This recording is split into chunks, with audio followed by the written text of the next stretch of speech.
Good evening. So, welcome to the Proto-Carbuncle waiting room. Unfortunately, most of the groups that we saw last week are now clear parties, whereas last week it were all practice parties, so it might take a while to find a group that both is a practice party of any capacity that I can actually join. And what I mean by that is, of course, that I'm not gonna join... Oh, Can I join this? No, I can't join that because I'm a summoner. So the main prevailing problem here is that summoner is unsurprisingly an extremely popular job, which means that the vast majority of the parties that I satisfy the requirements to join, and basically I have only seen slightly past the obnoxious devour mechanic. So I can't reasonably join a party that expects much more than that. Like, I might be able to do it, but it would be unfair to them to join unless they know that it's fine. And then we just have a lot of parties with summoners in them. And that's to outline how problematic it is. Like, my requirements for searching are just that it is the dungeon, but if I add that they need to be able to have space for me as a summoner, yeah, it's not looking good. It's not looking good. We have a person that is looking for a static slot, someone that has a reclear, which I would not be able to join. Reclears. And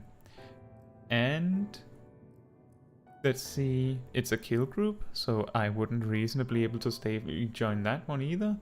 And another static search. So yeah. Ultimately we might have to end up making our own party, but I'll give it a few more minutes looking. We might get lucky, and as soon as we have a party started, it gets a lot harder to like drop that to join a different one. So it would be nice to just find one and skip directly to that. No. And yeah, this is gonna be a while.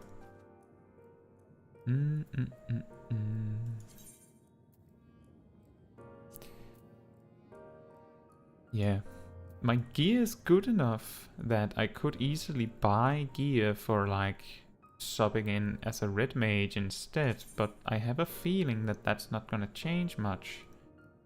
There's also the part that then I would have to relearn my timings and stuff, which means that I might suddenly start failing mechanics because I'm not as practiced with my red mage.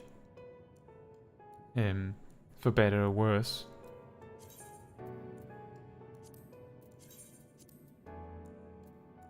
That is unfortunately just how it is sometimes when you are not in a static. I could also go as a healer, but then I would have to learn completely different positions. And I would also have to learn to deal with healing in the first place. We could do that. We could try that, because it does seem that there are a few healer spots. What happens if I set Sage? So,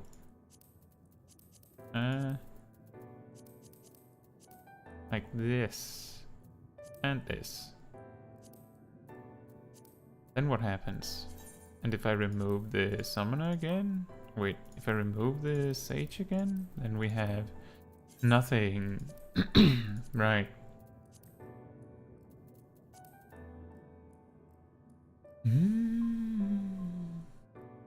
Well, it is something we could try.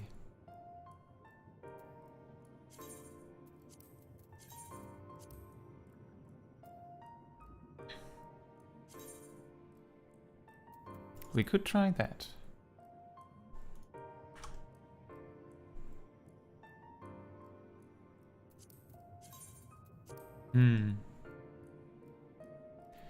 Yeah, that's an interesting stream. 5 minutes of looking at the party finder, right?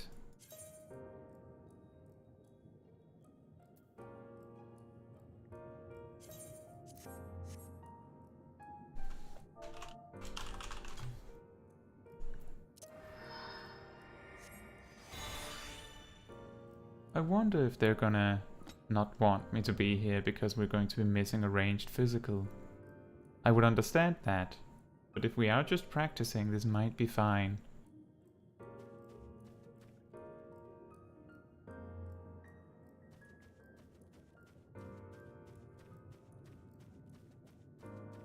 And that's up for them to decide.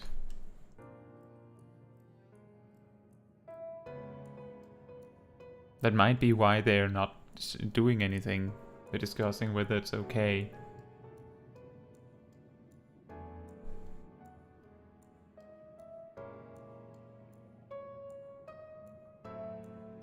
I can take it.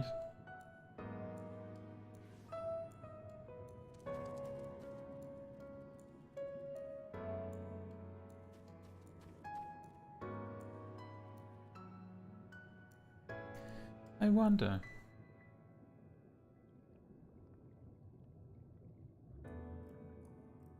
It's interesting when you join a party and they're like complete silence for a good minute or two. Like they're discussing something.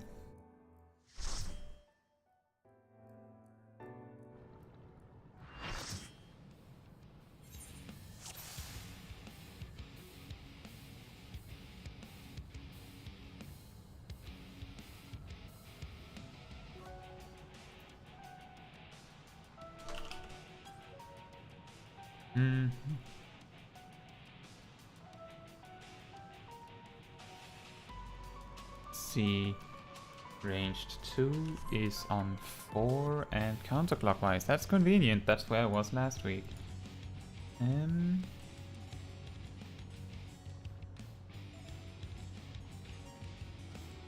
There's a lot of tips on mechanics in this thing.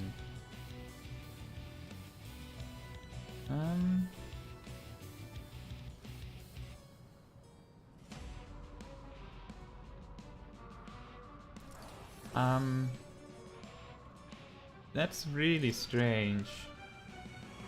So apparently I'm over here. My mouse is hidden, it appears. I'm over here for the ranged puddles, but I'm over here for my stack, for my personal marker. It's a little awkward.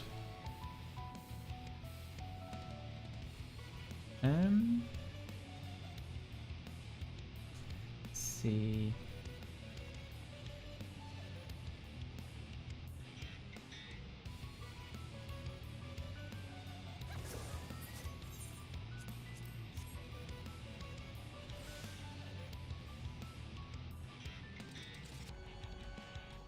See, I'm on B for the soap puddles.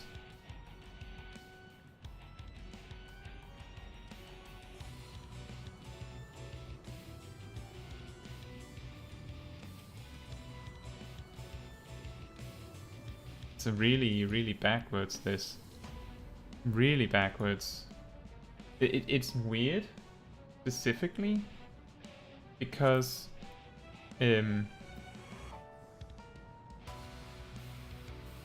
my puddle soak right at the start is over here. Hey Andromeda! But my everything else assumes that I'm over here. So just to take it from the top, apparently according to these markers that we have and the macro, range 2 runs this way down. But everything else assumes that ranged 2 is on this side of the tank, from what I can tell.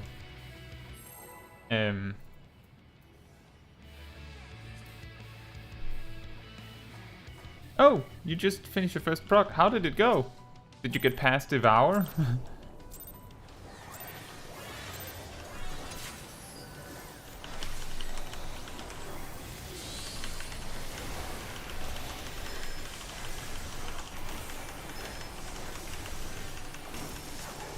Ah, you got 2 Devour and polishing the puddle spit. That's pretty good. That's really good.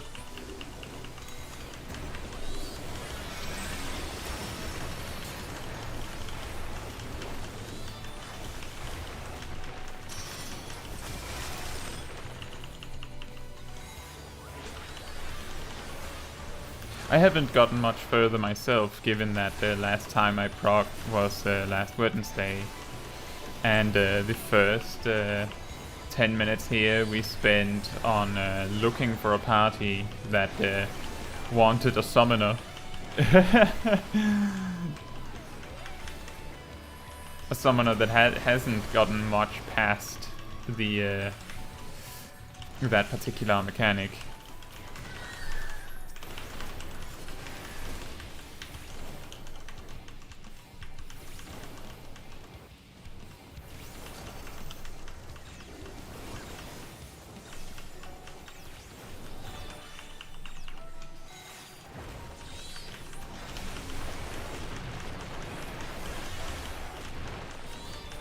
You don't get it in practice?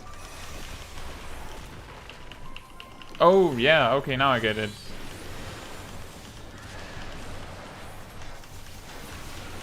Yeah, it's like you see the guide and you're like, yes, this makes perfect sense. And then you're trying it. And then it becomes a problem. I'm only looking for parties that are looking for Summoner because I play Summoner Andromeda. If I started playing multiple different jobs at the same time, like this, then it would be extremely difficult for me to be consistent. Like, I'm capable of playing several jobs. Oh dear. I'm capable of playing pretty much all jobs, but at this level of difficulty, I wouldn't want people to be... I wouldn't want to, like, progress again, like relearning the fight from a completely different perspective. And I won't be able to have good enough gear, like, as best as it can possibly be for multiple jobs at the same time as well.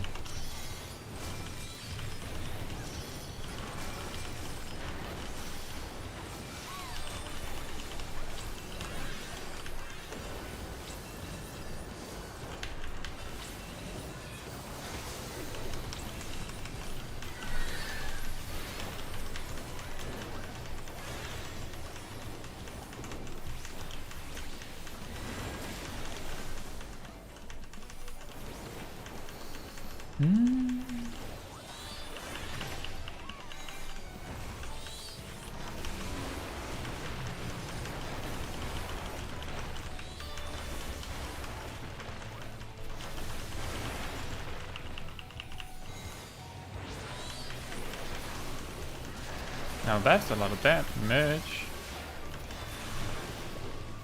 Oh boy. I'm very interested in what was the plan there. Let's see if we can recover from this. Oh no. Alright, and we at least get to see Devour.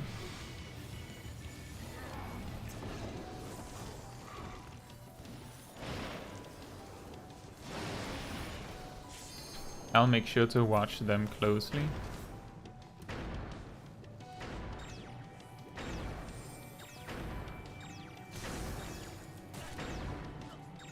Yeah, the funny thing is that there are all these simple tactics where it's just do this and you'll be fine. But in practice, it's really hard to see what you're supposed to do. It's alright, Andromeda. Like, in my guides, it's rarely a feature what job I made, right? You almost got all your crafters to 20. I mean, it takes a long time to get all your jobs to, like, all your crafters up, so don't worry about it. As long as you have fun with it and don't tire yourself out by grinding it really hard, right?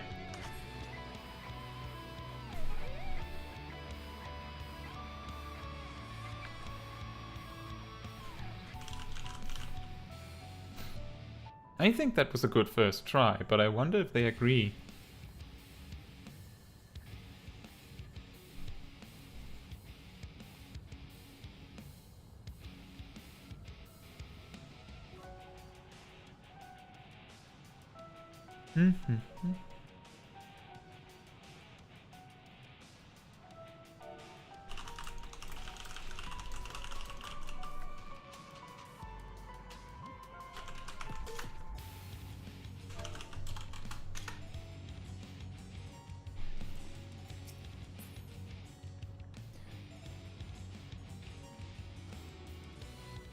You must dailies and run raids. I'm just gonna try and be a little supportive of the party and let them know that we did okay, because sometimes these groups can just explode immediately after a wipe. So trying to keep the morale up can be really important for a party finder group. Like, it's actually wild how big of a difference that might be able to make, but it's really hard to do it right.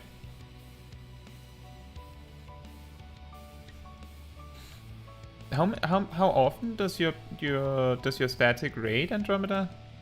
Like, how often do you do extremes or raid?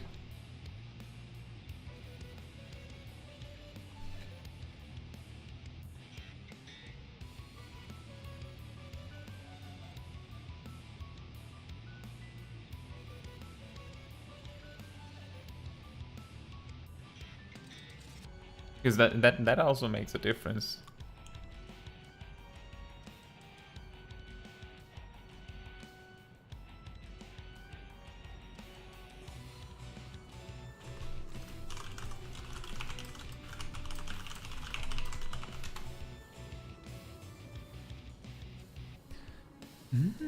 So one of the healers is BRB real quick, so that's why we're just standing around. It's not that they're pondering that we're gonna split or something, from what I can tell, at least.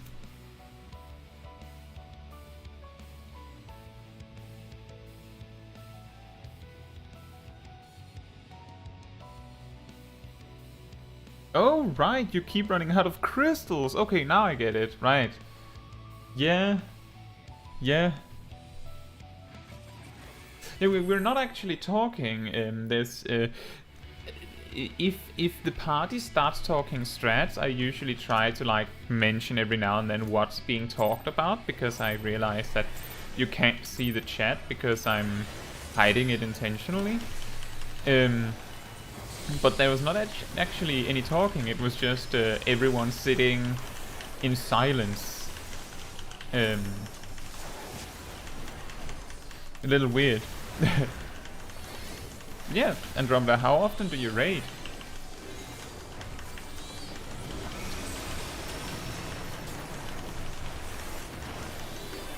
Since you're saying it like you're raiding so much that it is taking a significant bite out of your time to do other stuff.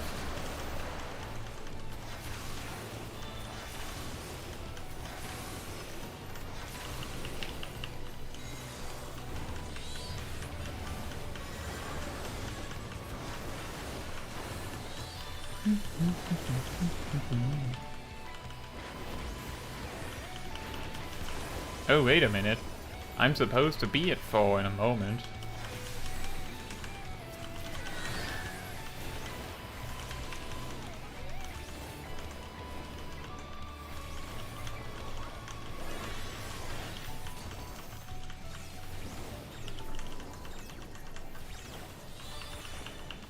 It's really backwards. Like, I'm not kidding when I say that the macro link that we got says that I'm on 4 for this first mechanic, and then for all future mechanics I'm on 1 instead when it matters. It's really weird. Like, it's not a big deal, it's just funny. It's not like it's a huge deal for me to move all the way over there in that time. Not at all. It's just funny that it's backwards like that. I wonder if it's a homemade macro.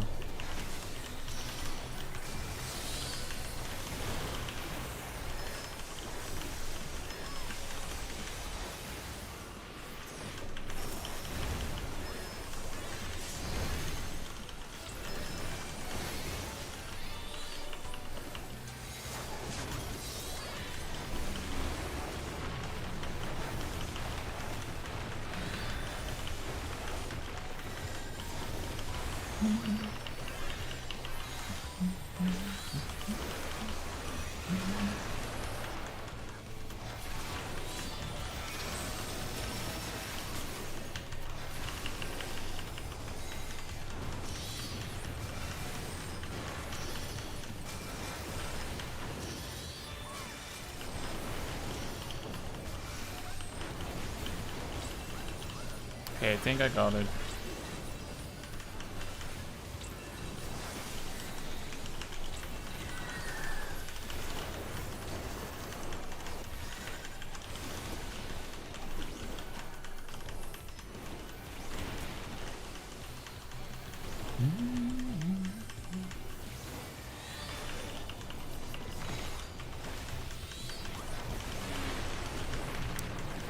I should really turn off my own spell effects. It's really a bit much right now.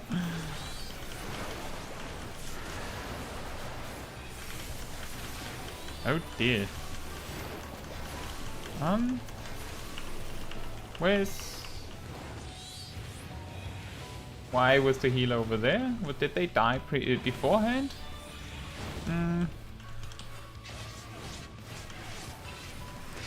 Not really any much point other than practicing Devour to stay alive here.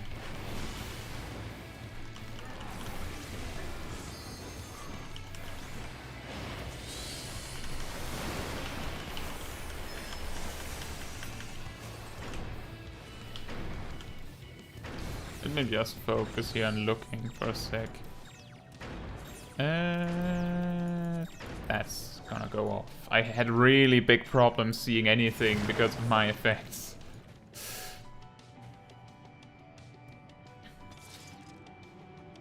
We just have to like get the full party to the Devour mechanic, and then it starts getting really interesting. I just hope that people will stay long enough that we get that. See, I mean, you're in school for like 9 hours, and then you have to do chores and squeeze dailies, which usually takes an hour and a half, and if you're lucky you have grades at 10 to 1. Oh. Yeah, okay. I get that. Then it's a long evening. I guess part of the reason why I don't have that like amount of chores, you could say, is because I have all the jobs at max level already. That helps. I only have to do the expert roulette. Everything else is optional, pretty much. But then I have other stuff that I work on, of course.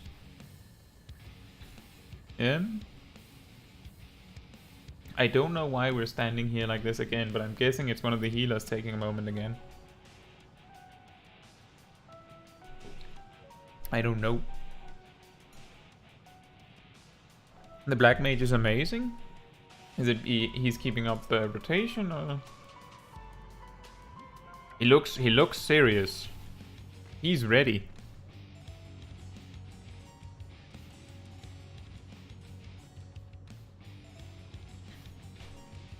Yeah, you use sound cues to tell if you did the thing.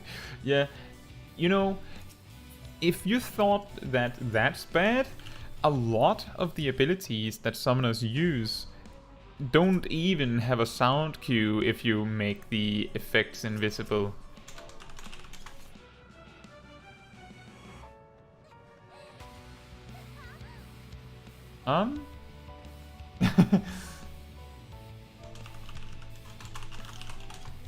Does this person know me?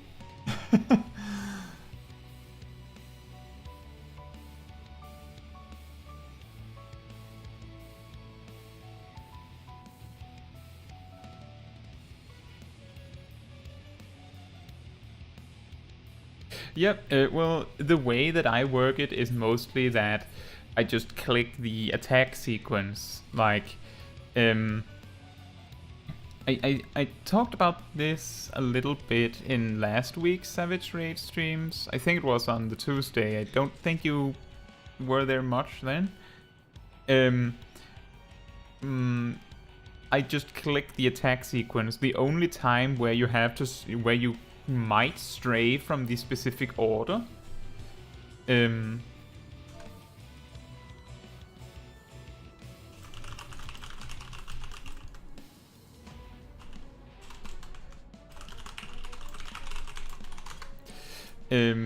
The only time you stray from a specific order is if you don't have time, if you don't have swift cast for whatever reason, then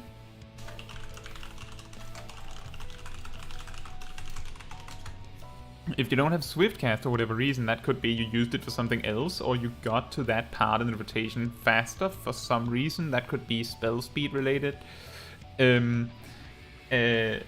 Either way, you don't have swift cast to use slipstream, and you don't have time to stand still to use slipstream, which is the Garuda special ability, which takes 3 seconds to cast. Then you might delay that a few seconds and just use the gem shines there. And the same applies with Ifrit. If you don't have 3 seconds to cast Ruby Ruin, then, or Ruby Right as it is at higher level, then you just can't, like, then you have to do something else. But if there's nothing impeding you, and eventually you'll learn the timings, then you just go a clean sequence. You just do everything in a specific order.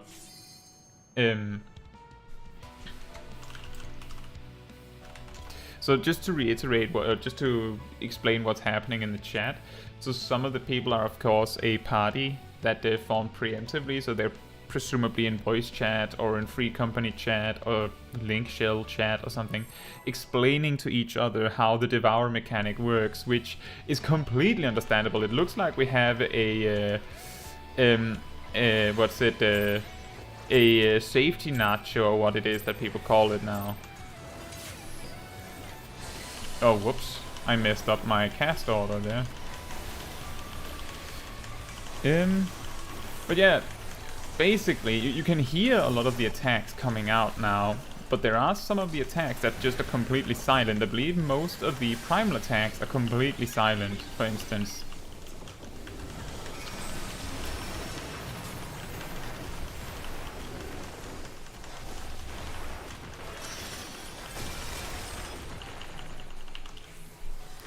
It is really nice, but that's part of the reason why it takes me a while in these streams to find a party, because I both need to find a party that has space for summoner, but simultaneously I also want to find a party that I don't care if their progress is below mine.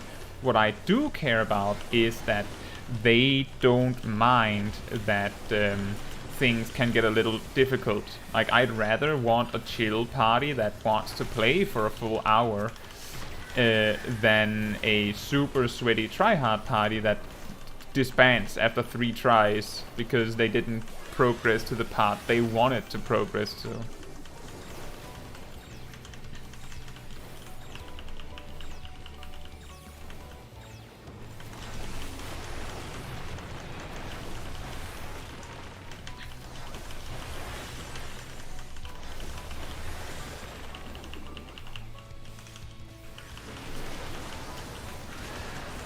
Your tank a while ago was really rude. Wait, isn't it a static? Like, aren't you friends? Or was the tank a random?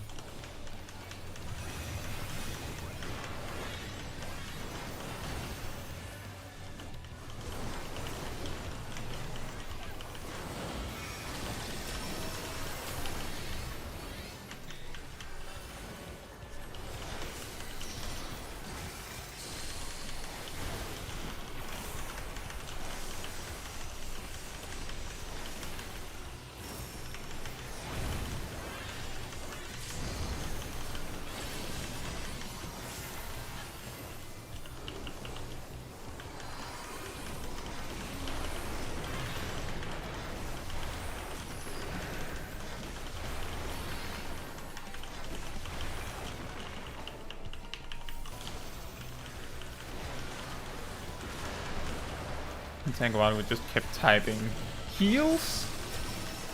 You should be generous with the heals. It's a tank buster. I mean,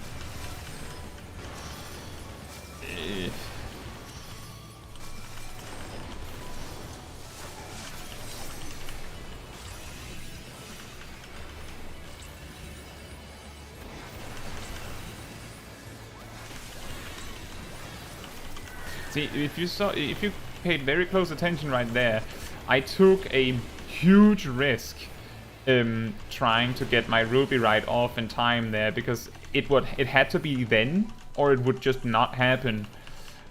And otherwise I would normally have to like adjust my rotation around it, but there's just simply is not an opportunity in time to get that cast off.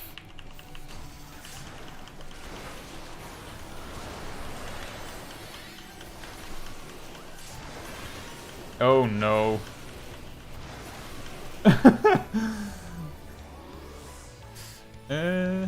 Your tank was a random because your friend couldn't make it. Oh, okay. Yeah. The thing is, on the tank busters on this particular fight, from what I heard, the dot,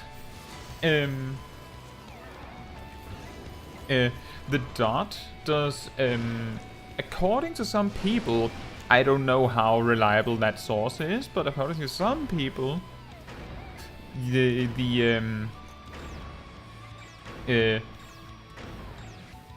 tank buster's damage over time component, they claim was related to how much damage the initial hit does. Pretty sure it doesn't, but adding a damage reduction effect to the tank for the dot is still extremely helpful. As you say, it does about 40,000 damage per tick.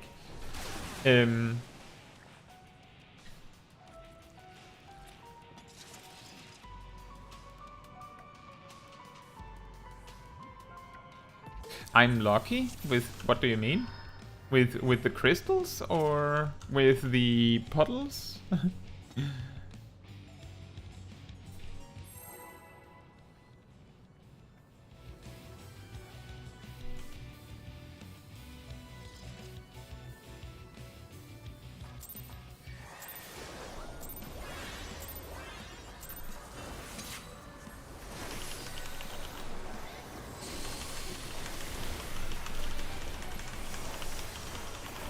Oh, like that.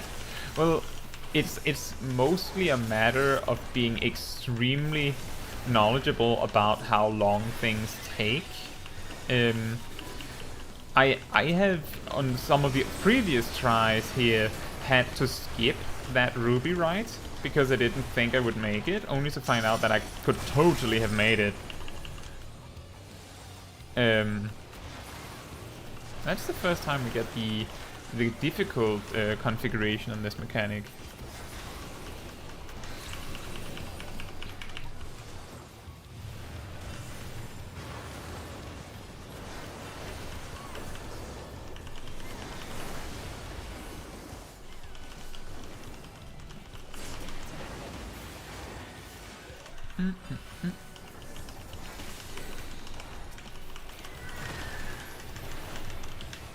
Whenever you try, you want to squeeze one more GGD in.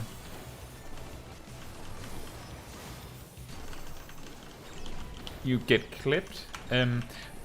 So you play Sage, right? When you're Savage raiding, at the very least, you're playing Sage, right?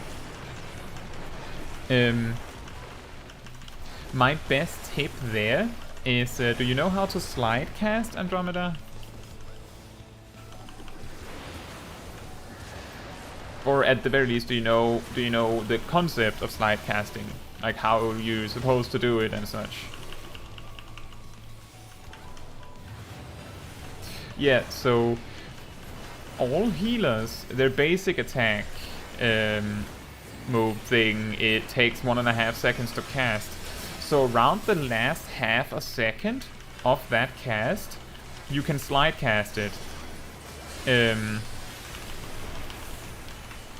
And if you do that, that means you can be on the move for like 60% of the casting that you do.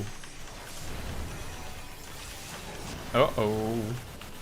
Somehow survived. Oh, you were talking about Black Mage experience. Right, my bad. That one is a completely different story. Part of the reason why it's a little easier to deal with as summoner is because all of your really long cast times as a summoner have even longer GCDs, so you actually have a little bit of, like, room after each cast where there's nothing.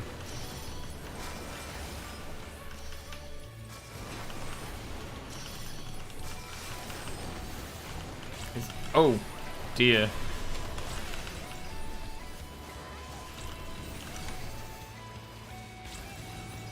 I completely forgot to look at the mechanic on the first crystal. I was sure I had it, but I didn't.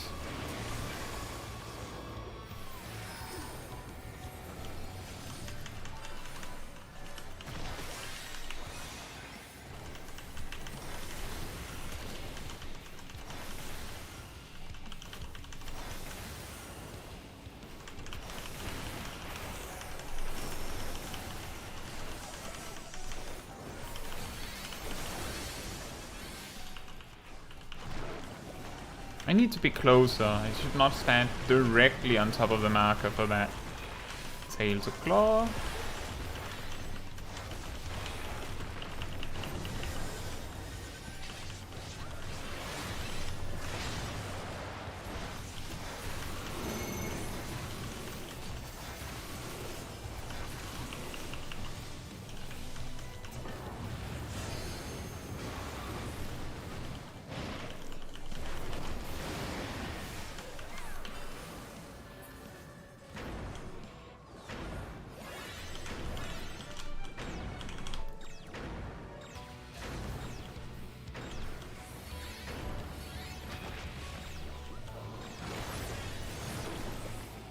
I think that was really good.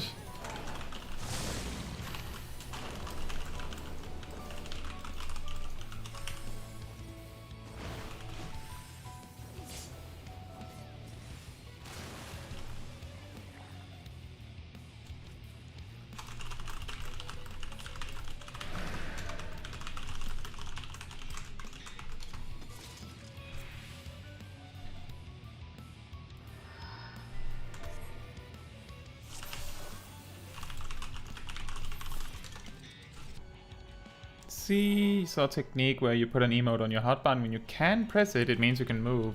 Yeah, you can do that. I think, in my personal opinion, the best you can do for slide casting is learn it with as few training wheels as you can, because then it becomes like something you just know how to do. You can just see it on the bar, you can just feel when it's right, which is super helpful. That's how I do it, and that's how I do it on any job. Sometimes I overshoot it, but that's extremely rare. Usually I slightly undershoot it, so I get a little bit less time than I could have. But in most cases, just winning that extra half a second as a healer is extreme amounts of extra mobility you're getting. So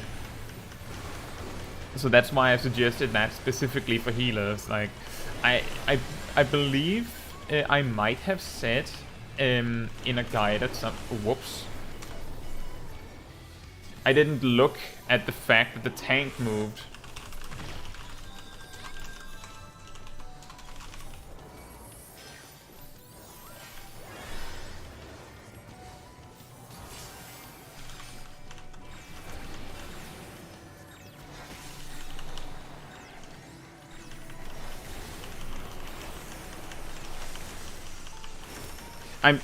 From the first raid night I had here, I've just completely internalized the fact that everyone else stepped out of the way for the tank. So that's why I just have this inherent feeling that I should run when we have that one, because the tank didn't do that that one raid night. But I guess it makes way more sense for the tank to move, and only the tank to move. It is a smart trick to learn with Andromeda, to put that emote down so that you can see it.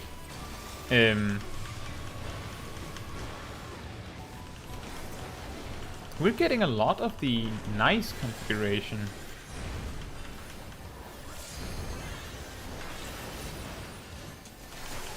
Oh, now we have the Phoenix inverse of this summoner rotation. This is gonna make it really confusing for me in a bit. Or maybe it won't. Put out a heal on the weird timing I normally don't have one.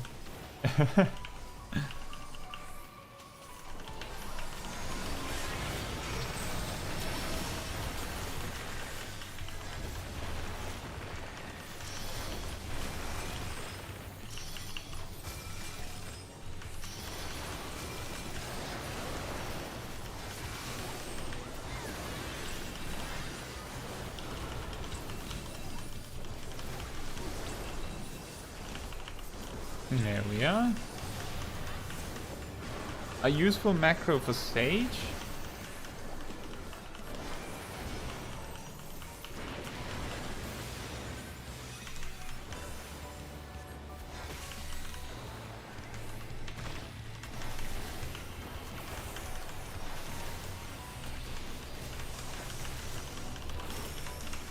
Move a little bit out so I don't scare the melee.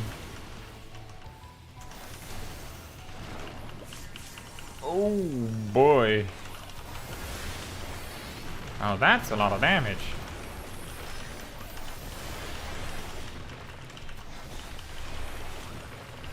Claw to tail.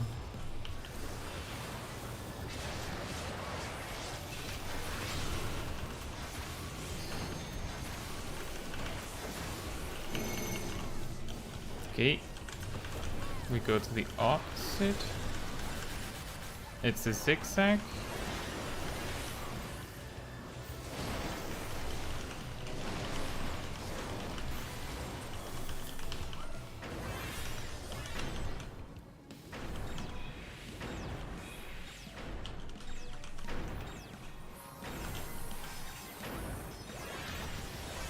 That is extremely tight. When you bind Cardia to your target, when you bind your Cardia to target your target's target, so whenever tank swap happens in Rage, you don't have to click on the tank and click Cardia again. Oh yeah, that's a good idea. That is really smart. Let me see here.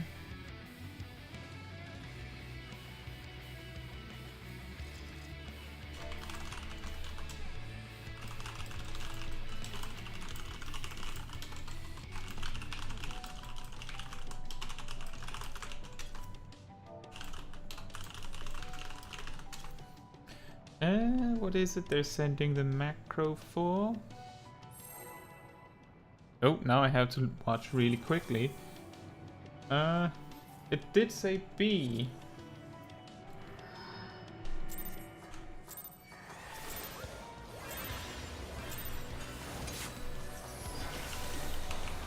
Yeah, that was like a giant shield. I guess they also saw that I went down to like 2% HP and got a little worried. That is a really smart macro, yeah. I like to manually click around where my Cardia goes when I play Sage, but I generally also sometimes like to micromanage it down to the point where we'll put it on the DPS to like passively heal them over a longer period when there's nothing happening. In easier content, typically.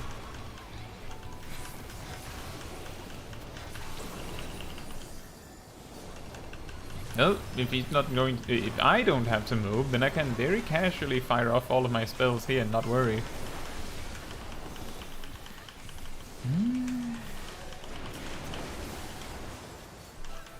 And then I believe the next thing I have to worry about is over here. Yeah, we're getting further. It's just that that particular mechanic with the Devour is Uh-oh. It's so mean because it's like... It's so perfectly designed so that if you don't have everyone, then you lose. Speaking of not having everyone... Oh dear. Yeah, that's a wipe.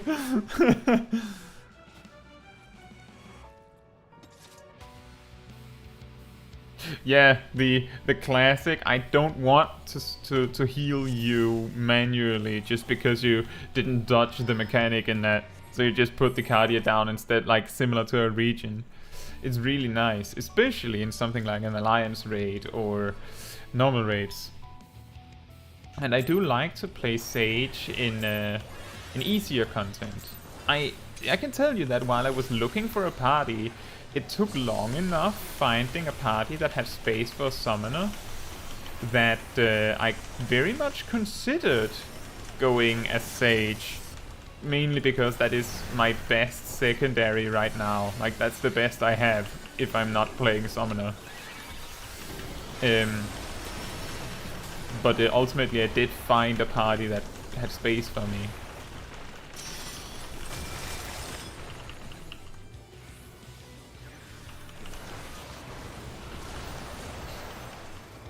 Yeah, I totally agree that if you're using a macro like, for instance, the Cardia one, it might be good to have the regular one as well.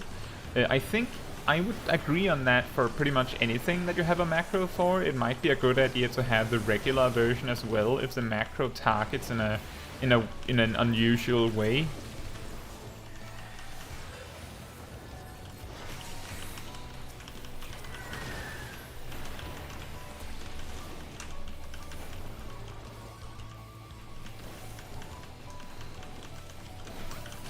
That's very convenient.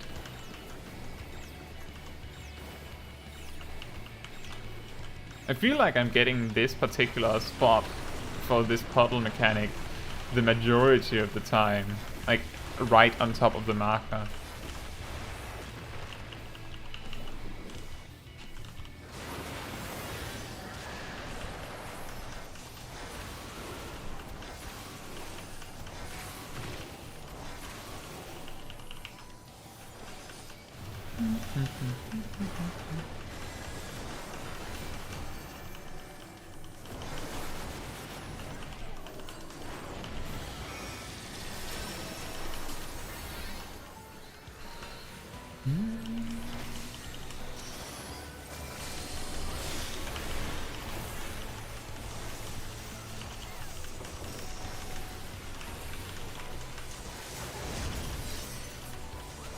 You're also getting really lucky with the crystal position a lot of the time.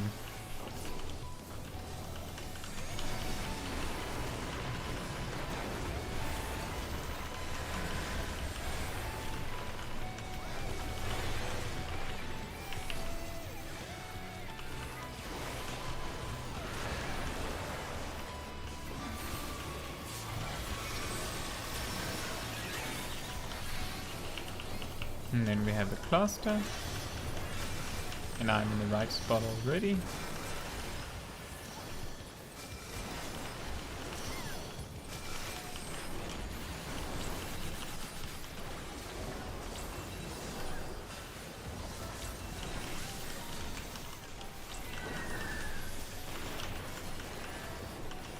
That was a very nice cluster formation for a mage.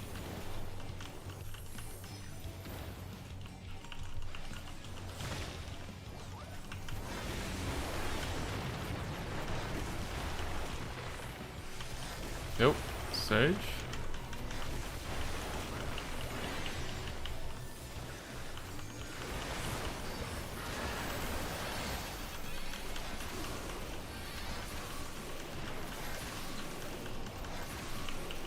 Gotta say, that's way easier to deal with, at least in terms of positioning.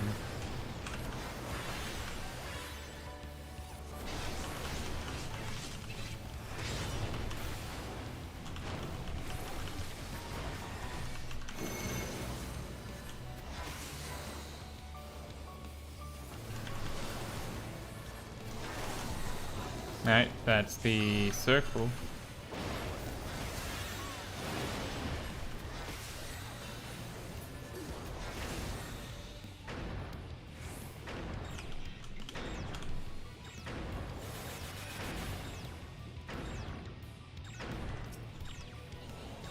Oh, oh no. That was close. That was so close to working out. So close to working out. But then it didn't. Wait. Dodge. Oh no. Yeah, this is not gonna happen. I could try and rest one of the healers, but they would not be able to recover in time. But at least the tanks get to see this. But we got further. Finally, we got a little further.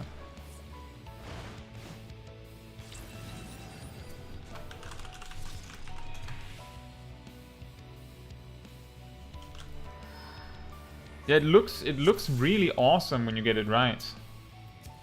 But then we missed the puddles right after. That's like, that timing is so close. So close. Like it's like they figured out, well, you can make it in like 3 seconds, and then they made it so that you have 3 seconds.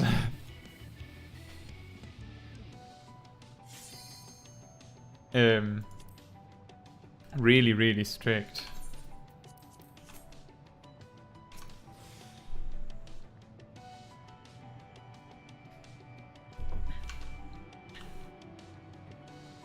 Enricol, did you say that your raid team got past the Devour Mechanic Andromeda, or are you also working on it? Can't recall. I know you did. I know you did say it earlier, but what was it you said again? My inventory is a dream. I sorted out a lot of things when I realized that I wanted to have some more money to buy gear with. So I've made sure to stock it where it needs to be and cleared out a lot of things that I don't need. You can't? What is it you have in your inventory? Is it like a lot of glamour items? Or is it items you don't know if you'll need?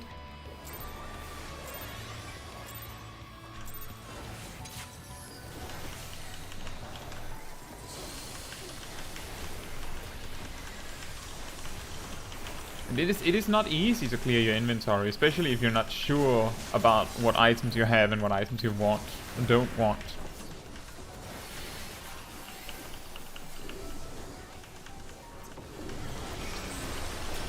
Marie Kondo, your inventory.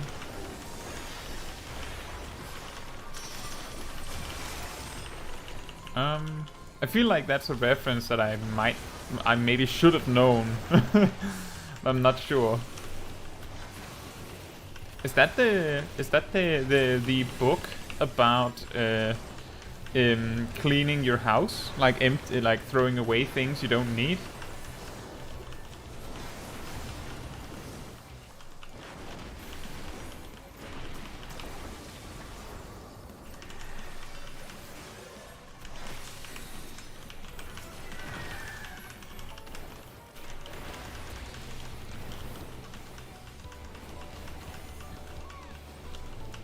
Oh, look!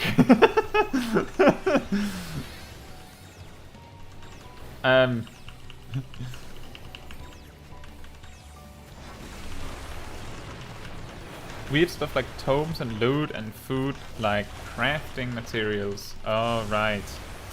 Uh-oh. We missed one?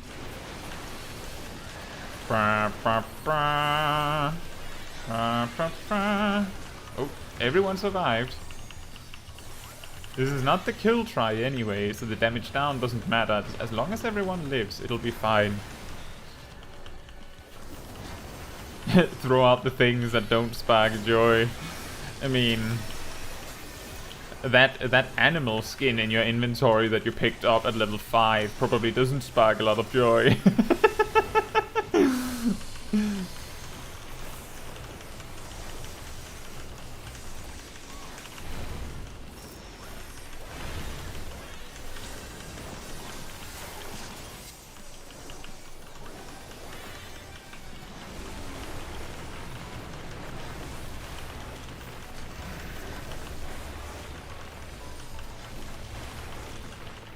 Yeah, I have heard about that book with throwing out the things that don't spark joy. Like heard about someone else talking about it, but I've never read it or like seen it in much detail.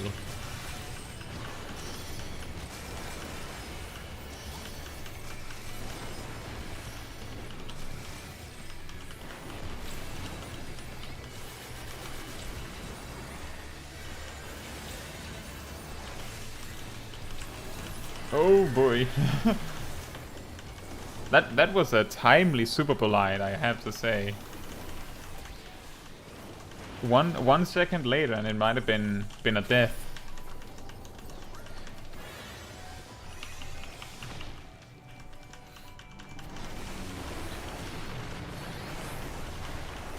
Venom Squall.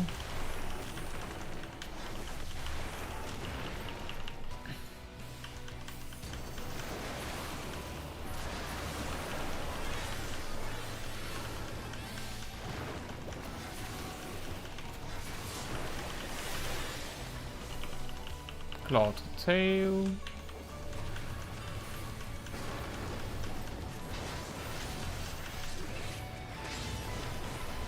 Uh-oh. I forgot that my dash locks me in place for a moment.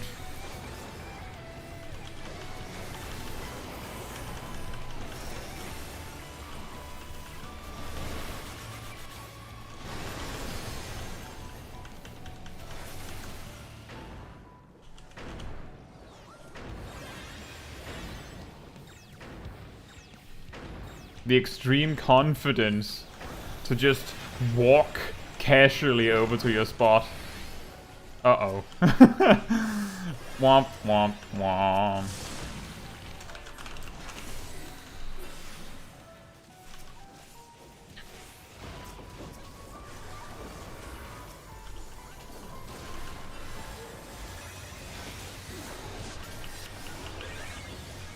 Okay, let's see what happens next.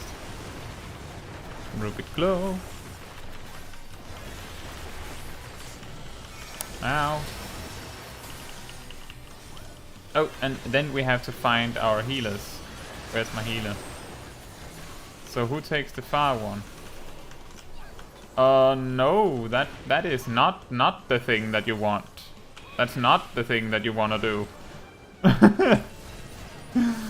Oh no. Let's see. You got past Devour, you're cleaning up the puddle transition, which is extremely difficult. Like, while you're practicing, it seems that you can get away with missing one extra, and that's still fine. Let me just see here. Not to say anything about which team takes which of those crystals. Just gonna ask if there was a plan on which team, because there's a crystal that is always close to the middle and far away from the middle. So we just need to know who takes which one.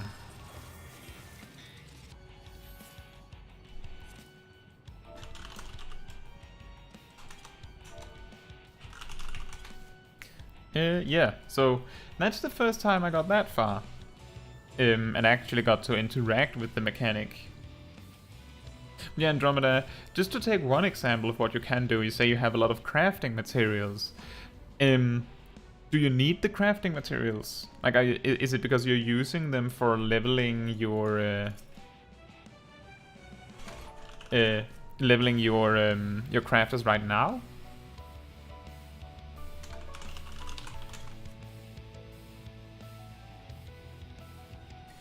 Shouldn't it be far right? Is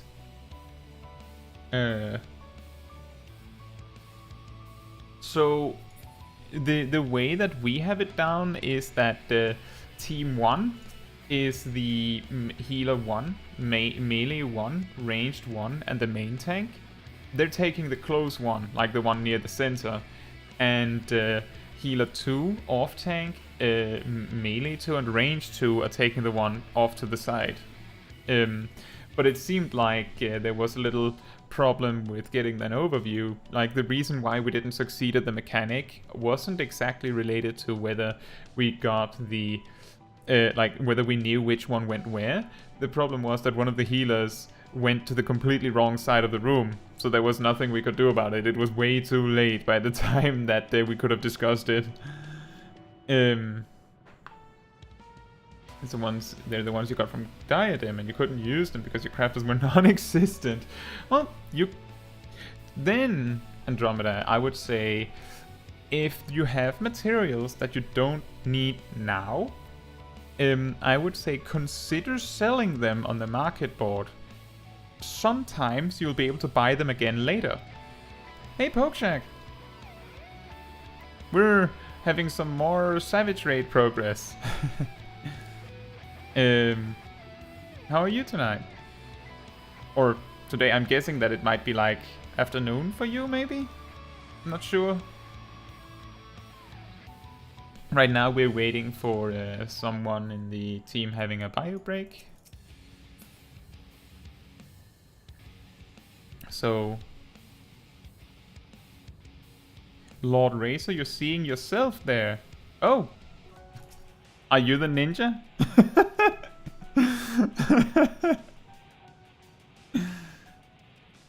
Is Lord Razor the ninja? Well, I did have a suspicion that maybe you knew me when you started emoting at me earlier. Hello. That's really funny. I hope you don't mind that I'm streaming this.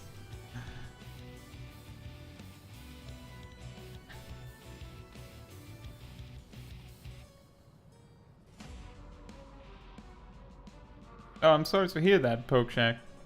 Hopefully you'll get better soon. That's really funny.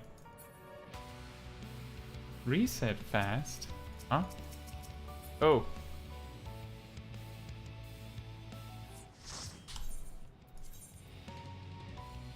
You.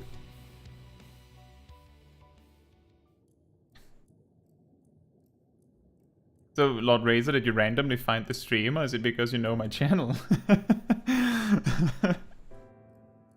Like, I don't know, maybe you just recognize the name, or maybe you've seen me before.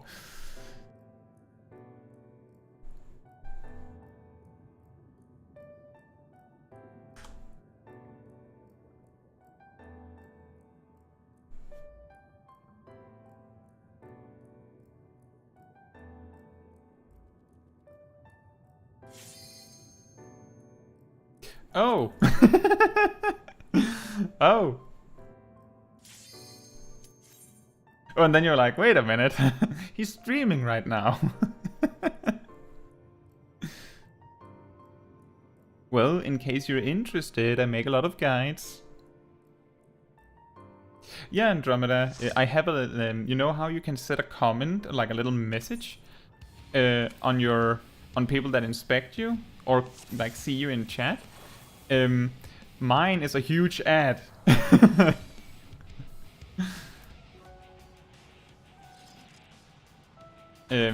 Like, if you right-click yourself in the party, you can check the... I believe you can't change it while you're in a raid or something, but when you're out and about, you can adjust it so you can change, like, how you have... Like, I have a mentor crown, you can set the do not disturb icon and stuff like that. So I just put a little commercial for the channel there, because I didn't have anything else to put there.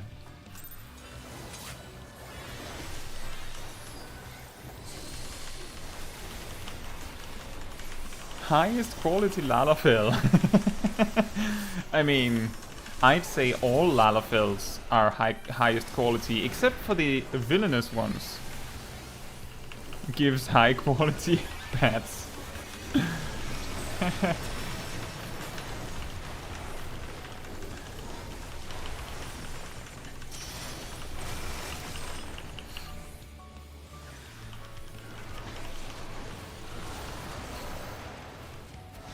Well, it was only a matter of time before someone I was in the middle of a raid with decided to check out whether I was streaming or not. I just don't, like, immediately tell anyone that they like tell the raid team that I am streaming or anything, because I wouldn't want them to be confused by like having to make that decision whether they care or not. And often I think a lot of people don't really care, so it feels more pretentious to ask than to just not say anything. So just don't say anything and hope that they're okay with it. Besides, I feel like the groups are usually really nice and good, at least those that I go into.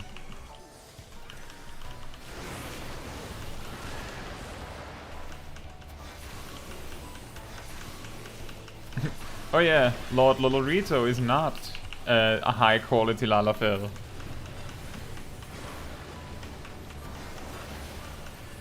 He's a low quality Lalafell, in fact. He's not even normal quality.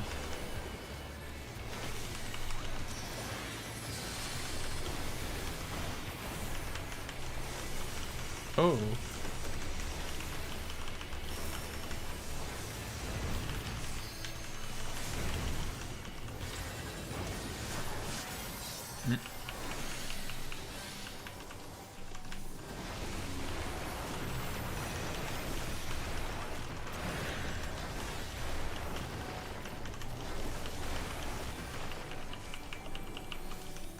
I also think that there's a good chance that there are some people among that would find it funny to find themselves on a stream rather than annoying. And it's funny if it's a surprise.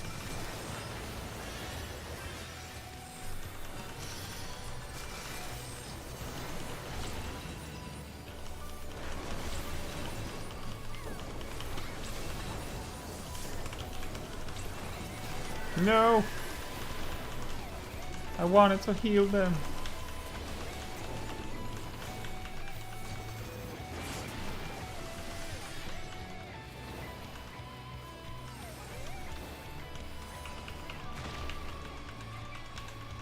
$144 P Lalafell.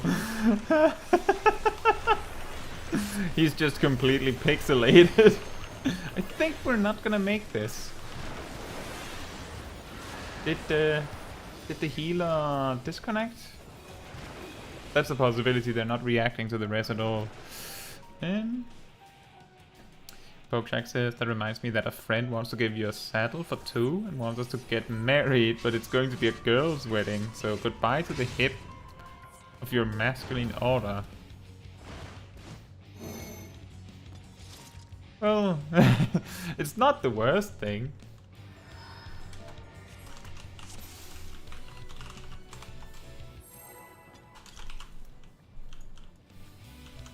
Like, I think Lalafells are really fun. Okay, it seems that Ref is back.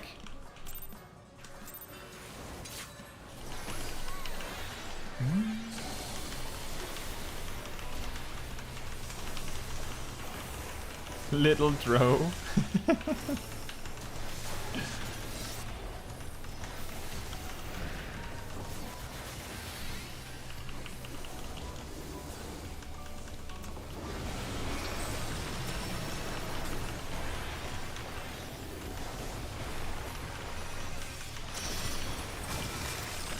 Oh, we have the far side. Go long! There we are.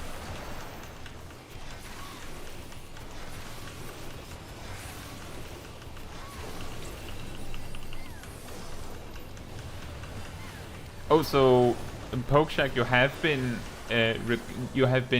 hand has been requested in marriage, but you're not sure where or when or how. But you're gonna be a Lalafell. That's the one thing you're certain about.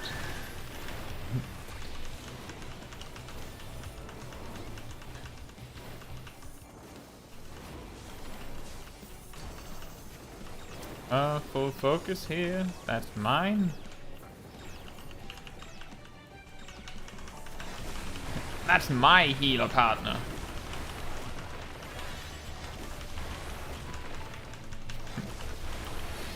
I don't know where I am. I don't know who I am. I don't know what... what. All I know is that I must get married. And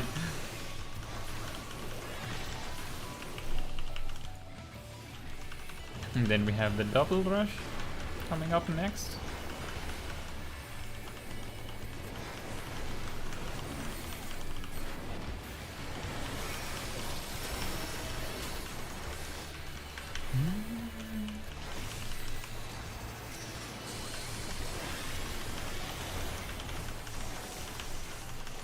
Good, we get the easy configuration.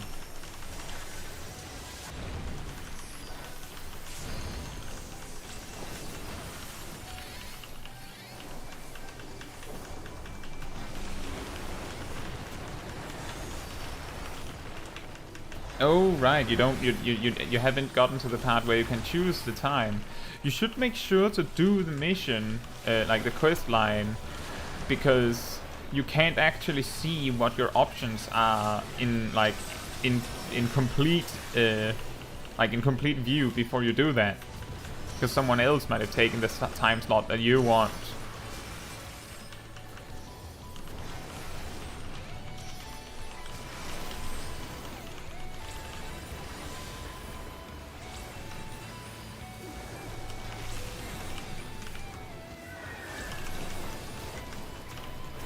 I forgot for a second that I had to run to the 4th spot.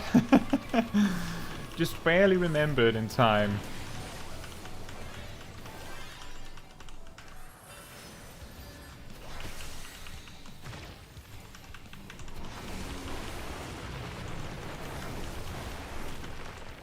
Search. Search and merge.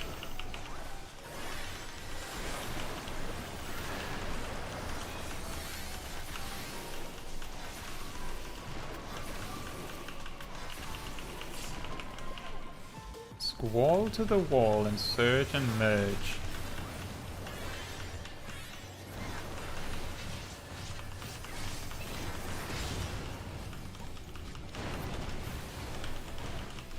Oh, okay.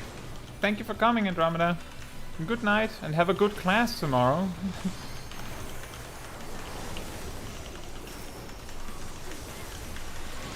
Or have good classes, I should say. There's gonna be a lot of them.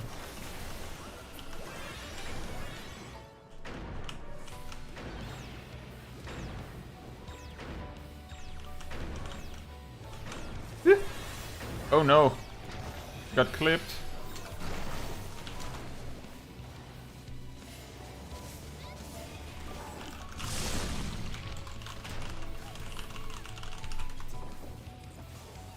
You'll craft in class. Well, as long as you make sure to pay attention to what the teacher's saying, then it'll probably be fine.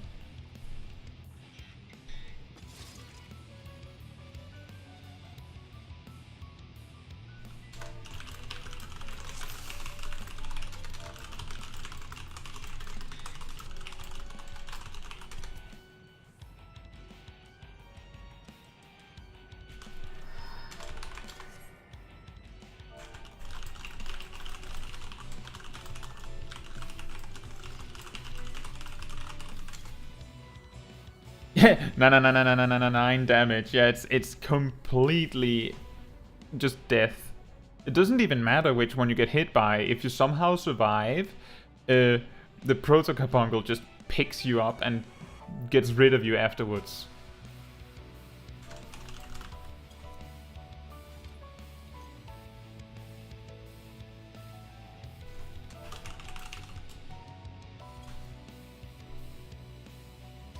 And Andromeda is pondering becoming...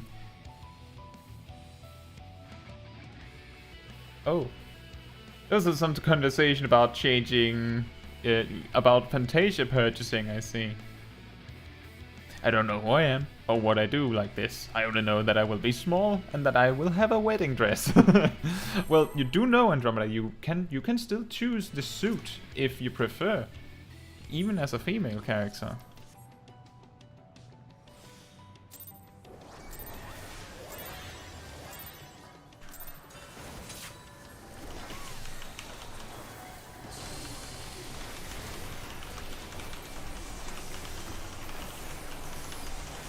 But yeah, that mechanic that that wiped us there is like the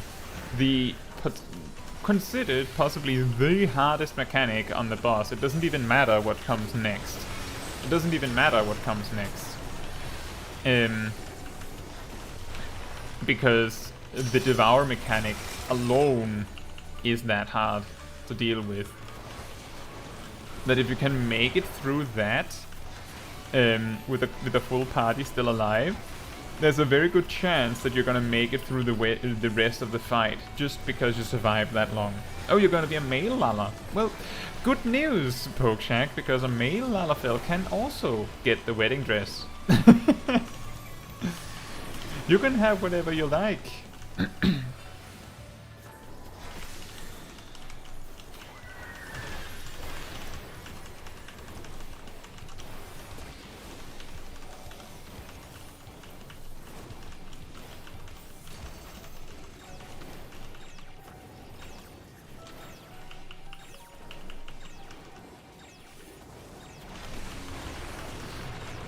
I've seen that if you pass the jump, it is automatic win. Yep, almost. The thing is that the jump is halfway through the fight.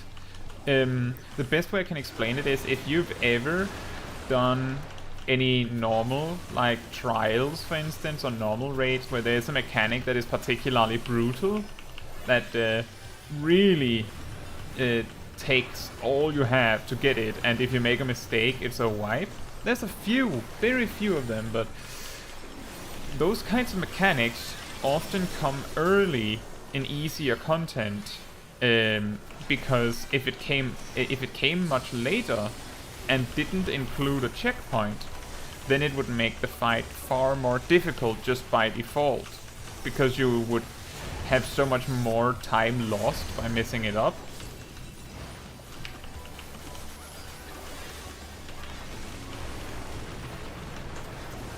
It's kind of like that. Like, if the boss fight opened with the jump, just like the very first mechanic right out the gate was the jump, then I think that it would be much less problematic to deal with, to be completely honest. The problem is that it takes like 4 or 5 minutes of boss fight before you get to see it.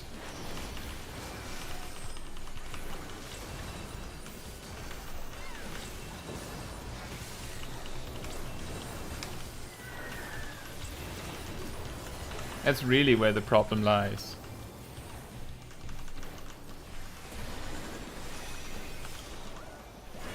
Yes, it's in the middle of the fight. Your small can have the animation of turning pages with the Arcanist. Oh. Does that look particularly different with Lalafells? I don't remember that.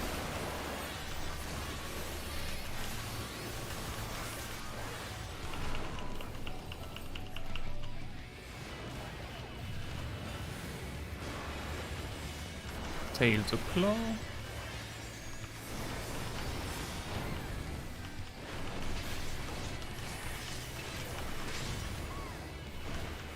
And then Nightmare.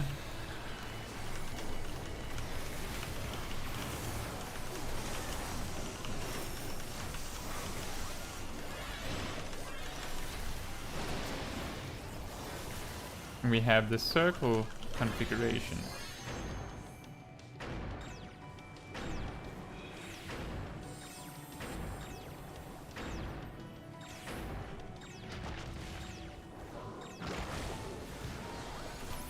Uh-oh.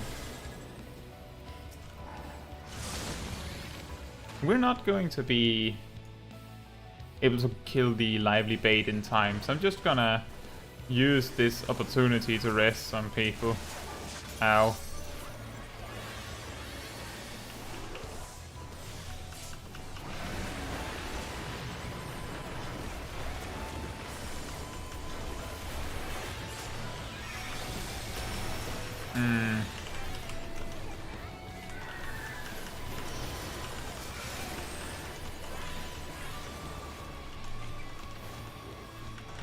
Well, we have the positions correct.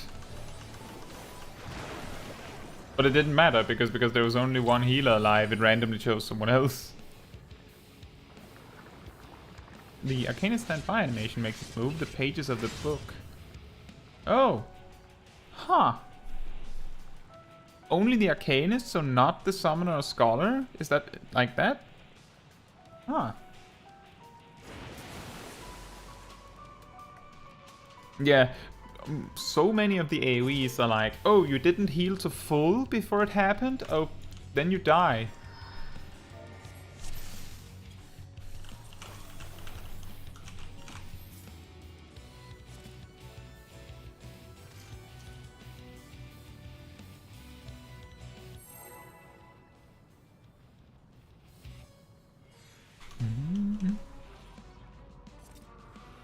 But it's the reason why the Pokeshack, if you have seen any like videos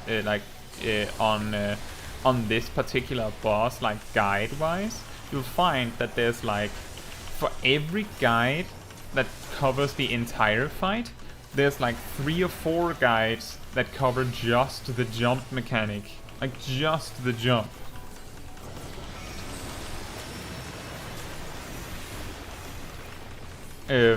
That's how problematic it is.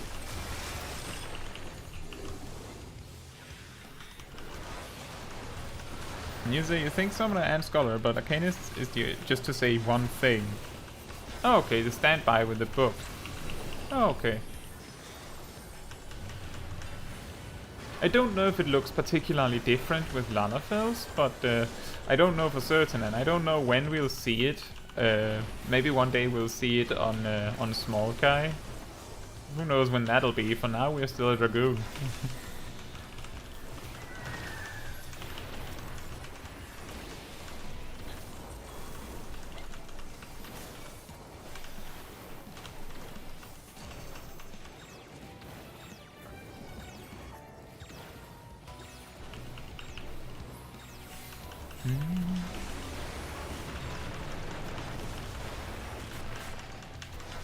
So the jump thing is visually simple, but it's... Yeah, exactly. It's a really long, convoluted Simon Says in a way. Where instead of having to follow what Simon says, you have to say something else. And you have to answer quickly. Oh right, yes, Small is a pink Azure toothpicker, that's true. My bad. You're right.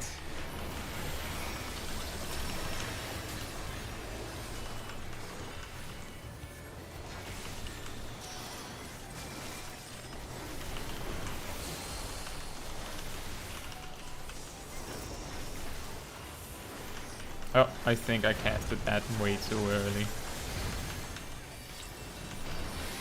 Somehow I managed to get everything right anyway, but I casted everything and dealt with everything in the very, very last moment that I possibly could have gotten away with doing it.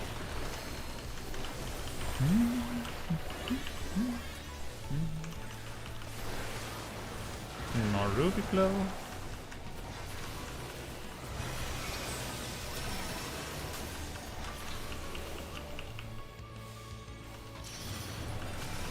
And I'm on the right side.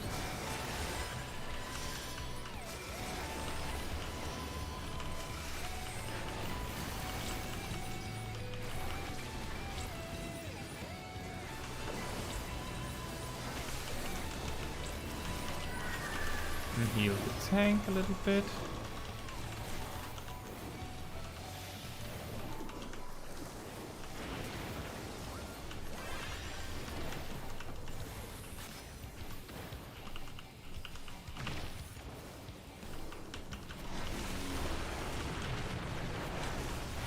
And then we have Squall to the wall.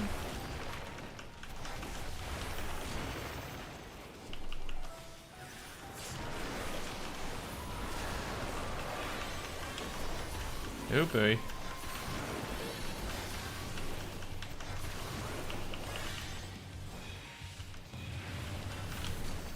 Uh-oh.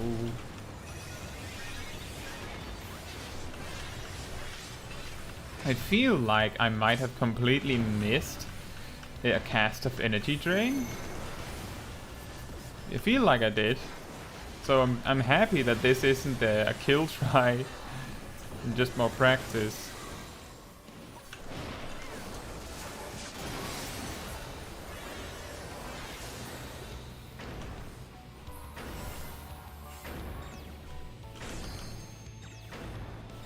And back again. Woo.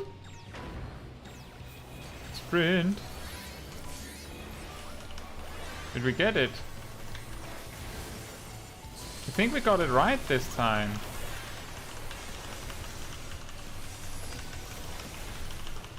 We did it! We survived! We survived the jump!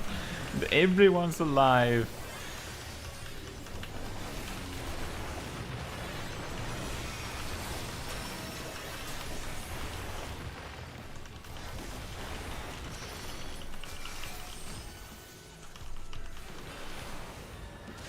Oh no.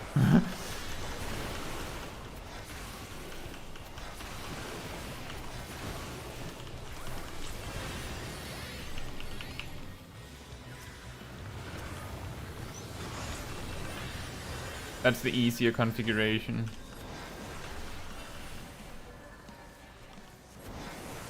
Wait, what? Oh, you got resurrected in the poison. Right. My bad. That's on me.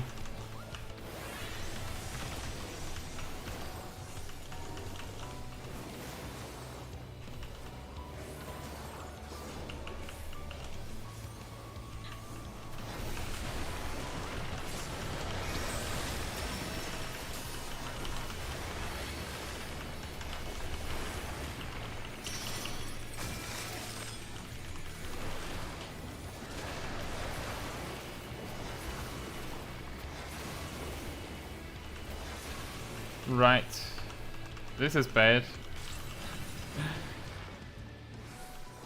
This is not good. Right.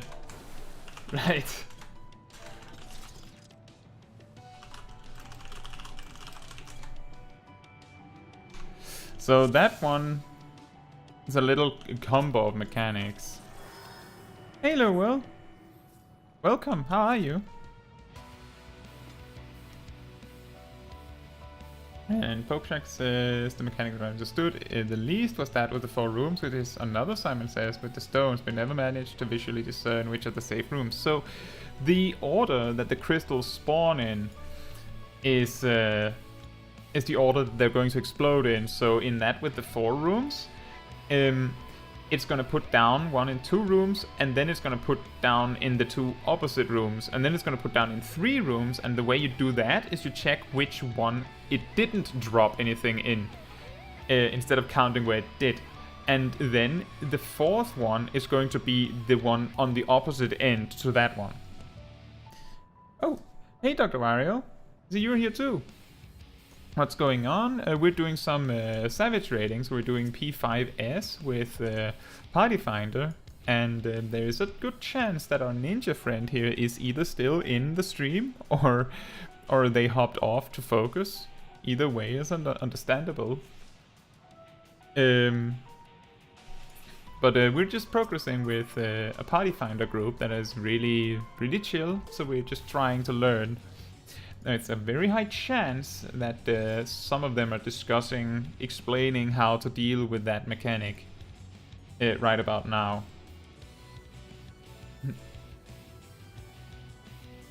It's like they did it well, but I feel like it has more life than you saw a few days ago in finishing the mechanics, probably because the Black Mage had to move. Well, the thing is that how much health the boss has is... Honestly, when you're in a practice party, it's not super important. As long as you haven't seen enough of the fight that there is a reasonable chance that you can defeat it in time, then you don't there's a reason to attack the boss, so that you practice attacking the boss while dealing with the mechanics, so that you're practicing both and practicing your rotation. But ultimately, the amount of damage you do does not matter until you get to the point where you know you can kill it. And yeah, Lowell, we're doing Savage Raid tonight, and tomorrow we're going to be doing some PvP, and then Saturday we're doing the main quest adventure on the other character. That's basically what the plan is.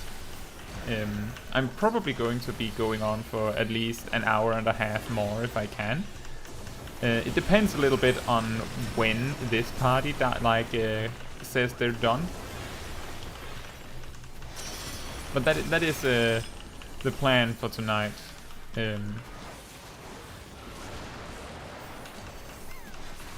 If you're interested, I also posted a schedule on my community page on YouTube, so you can see when I will be available on stream or on video for this week. If you're having a hard time, like I have heard that people are having a lot of trouble finding out if people are streaming. So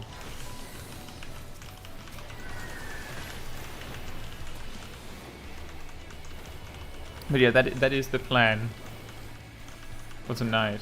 And then we'll figure out whether we're gonna beat it. And I don't think we will, but we're gonna practice.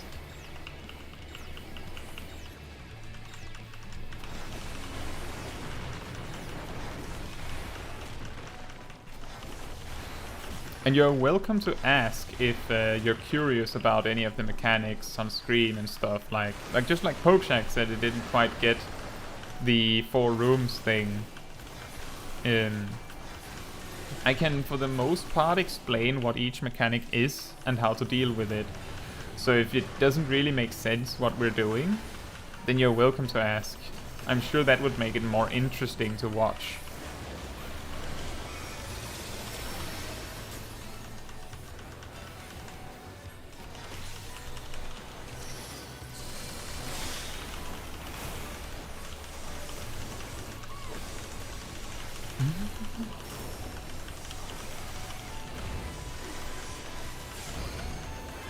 There is a lot, like, it's just in that moment, there's like 3 or 4 things happening at once, so if you don't know, then it might be hard to follow why we're doing what we're doing.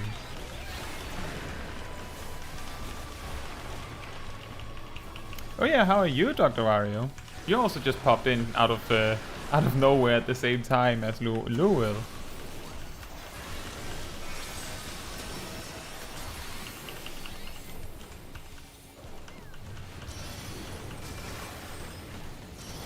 You see these 2 and then these 2.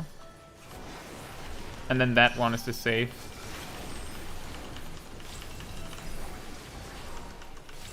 And then we stay. And then the opposite.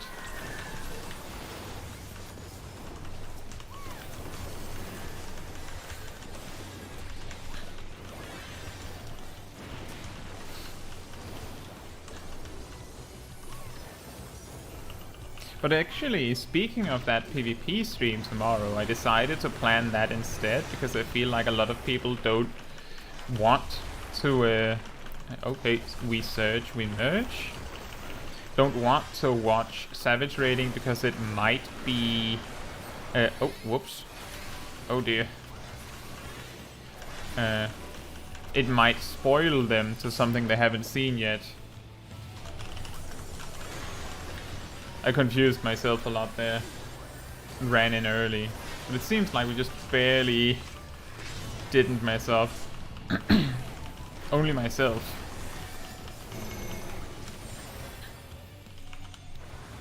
So, in the Devour mechanic, we go to the opposite end, watch what's happening, and then we have someone that knows, remembers the smart strategy better than the rest of us, that leads the way.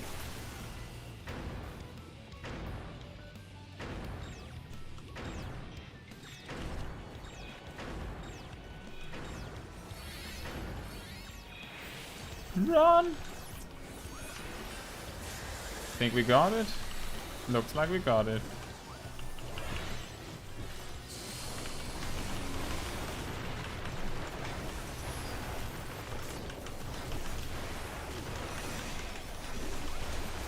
Unfortunately, that long time period completely displaced all of my cooldowns because I just couldn't not use Bahamut.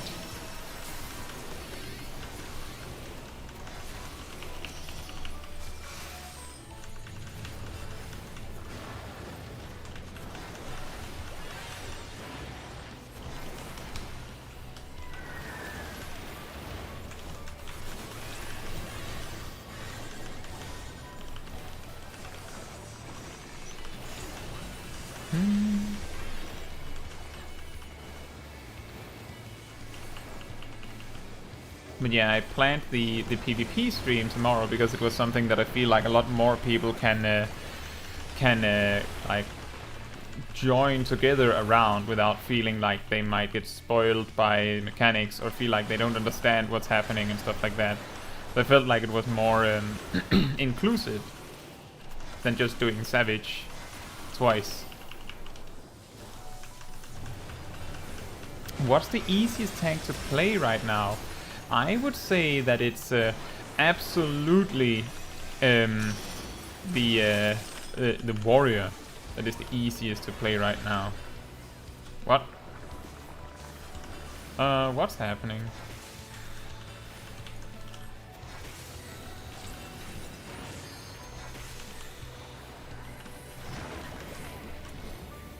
Yeah, I would say that the easiest tank to play is Warrior, mainly because their rotation is not super strict or tight.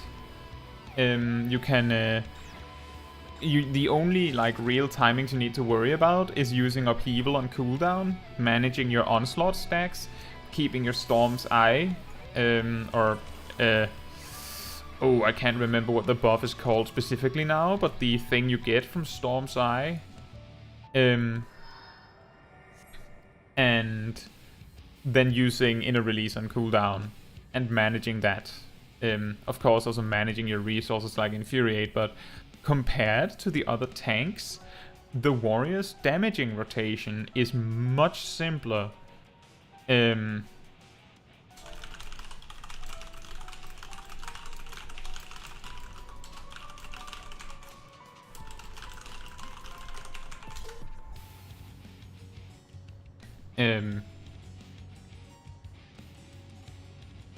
I hope that makes sense, Dr. Wario. Since you're the one asking, I want to make sure that you feel like your answer got your question got answered.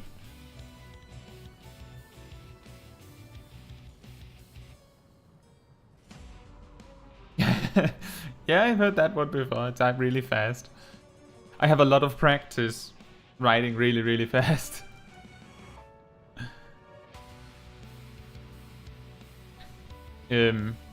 That's how I make the manuscripts real fast for the video guides.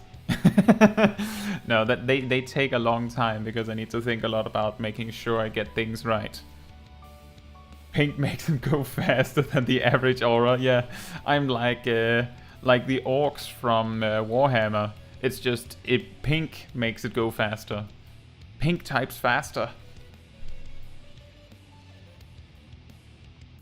But yeah, just to reiterate, Warrior, because they don't have like a damaging buff window like Paladin and Gunbreaker, and because while they have like a stack space like burst in Inner Release similar to Dark Knight, everything Warrior has in common with Dark Knight is that Dark Knight is Warrior but with way more buttons. Which means that if Dark Knight is considered easier to play than Paladin or Gunbreaker, hypothetically speaking, then Warrior's easier to play than Dark Knight. And I would say that you can make an argument for why Warrior's easier to play than Gunbreaker, Paladin, and Dark Knight separately. So that's why. It also has the most defensive tools that just really, really make a difference. So it's really strong defensively and it's very easy to play offensively. So I don't know how much how much better I can sell you on the Warrior than saying that. If I was tanking in this raid, I would 100% be playing a Warrior.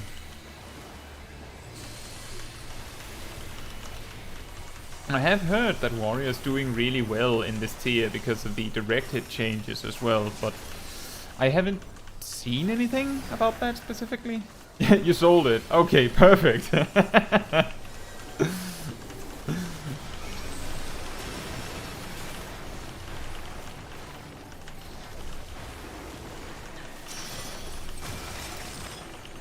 Then we have the go long combination.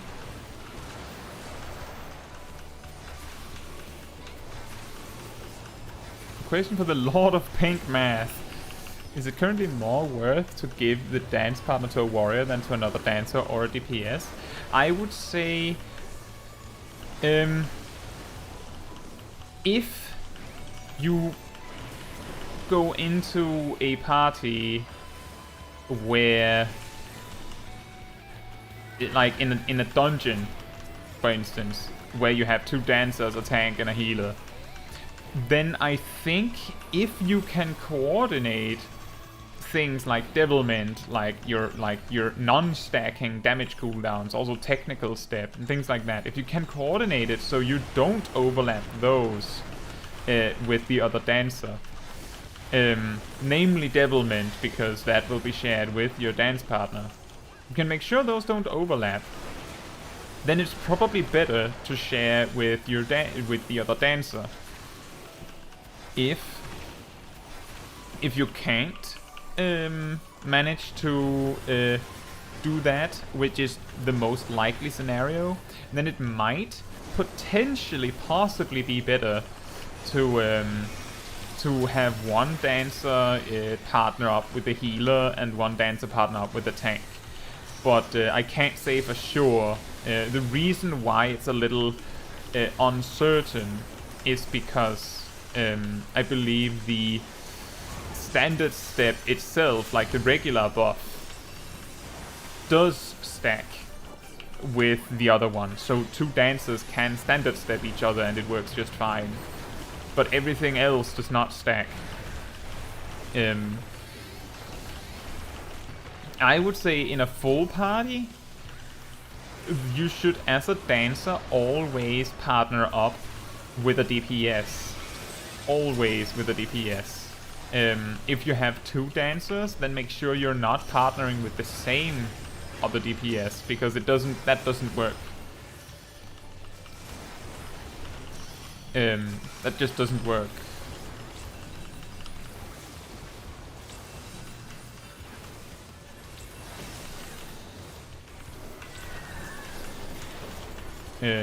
So yeah, just to circle back to the conclusion on that one.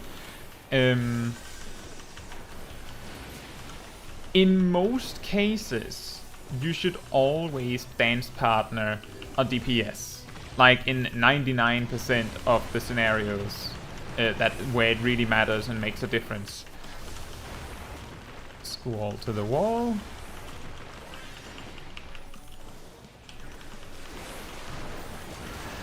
And in that 1% where you shouldn't, you will know. Like, you should be able to figure it out, I think.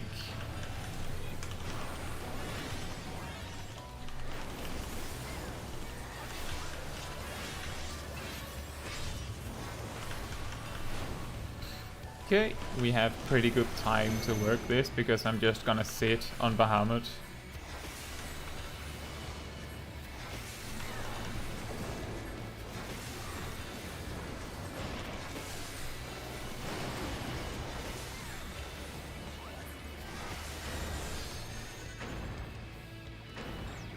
Dun dun dun dun dun dun dun. Almost. And now! Run, run, run, run, run, run, run, run, run.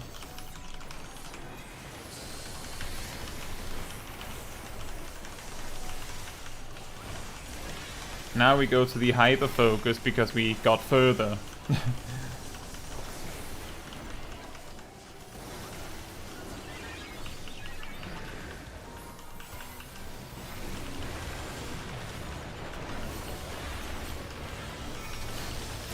Oh yeah, you're basically, Pokeshak, you're basically reiterating exactly what I was thinking of. Excellent. It's that the buff from standard step, the receiver and giver are two separate effects. So therefore it's fine to stack them. But the reason why it's not so good is because Devilment is not a separate giver and receiver effect. So you don't want to do it for that one. But generally speaking, that's already automatically a problem by virtue of you having two dancers in your party in the first place.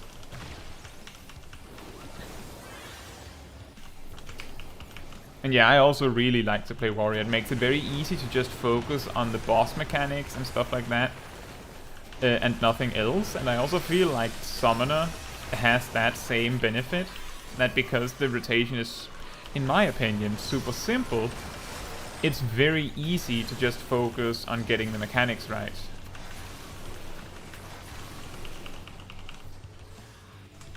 I don't know how we managed to do it, but we managed to split into our light parties. And then half of our party died. And... But yeah, exactly, Pokeshack. Just to your specific question regarding warrior, I'm guessing you maybe saw my community post about the direct hit mechanic change.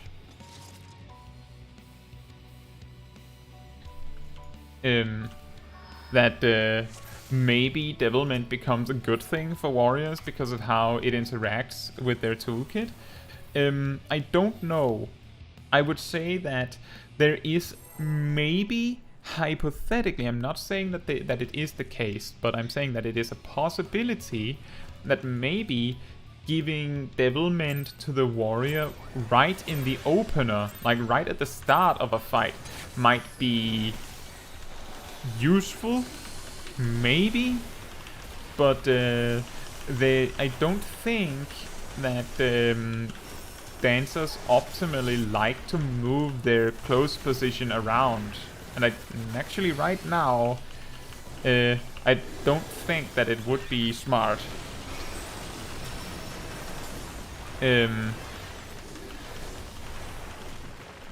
Yeah. It might be better. It's a hypothesis that it could be good, but I don't think that it is necessarily. It was the meme was posted mainly to make like a little bit of awareness about the fact that this change might make warrior hit a lot harder. Just to put it into perspective, right now, or always in Endwalker really, Dark Knight in the opener, and only in the opener, like right as the pull timer goes, Dark Knights benefit more from melee astrologian cards than a samurai would, for instance. Who knows? Maybe warrior would be able to benefit similarly well from something like a direct hit buff. But whether that is the case, I don't know. There are people that spend way more time on those kinds of calculations than me that might be able to speak on that. But I don't know yet. I don't know. I just thought it was a really funny concept, so I made a funny picture, and hopefully you didn't get the wrong idea. And if you did, I'm sorry, that's my bad. That's my mistake.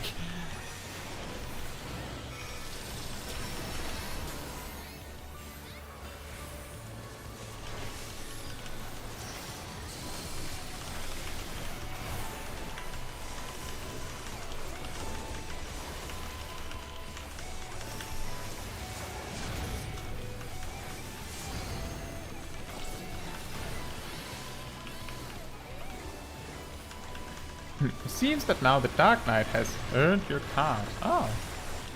Well, the reason why I don't include like a specific card order in my astrologian guide is because these things are really finicky. who knows, like a minor patch could adjust potencies just a little tiny bit and suddenly it's no longer optimal, and then it would be really bad for me to direct people to do that, to play their cards on the Dark Knight specifically.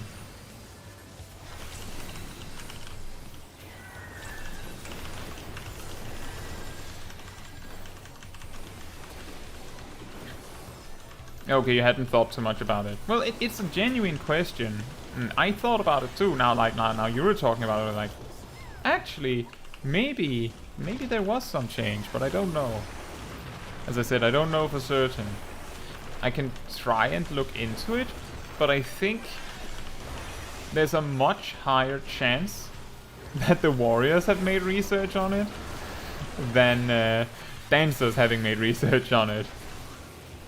Because the Warriors care a lot more about the fact that maybe they could have the buff than Dancers care about having to go through this weird complexity of having to plan that.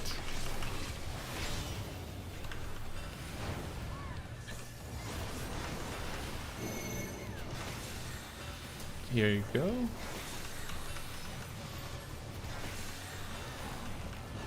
Alright. That was the zigzag, was it? No. Oh.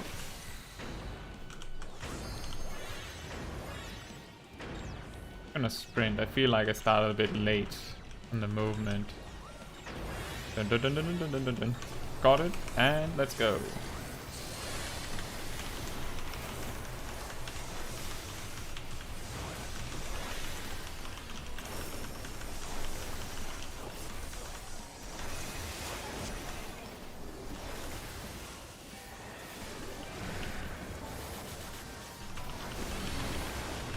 And then we get the half, where we have to poison the crystals ourselves.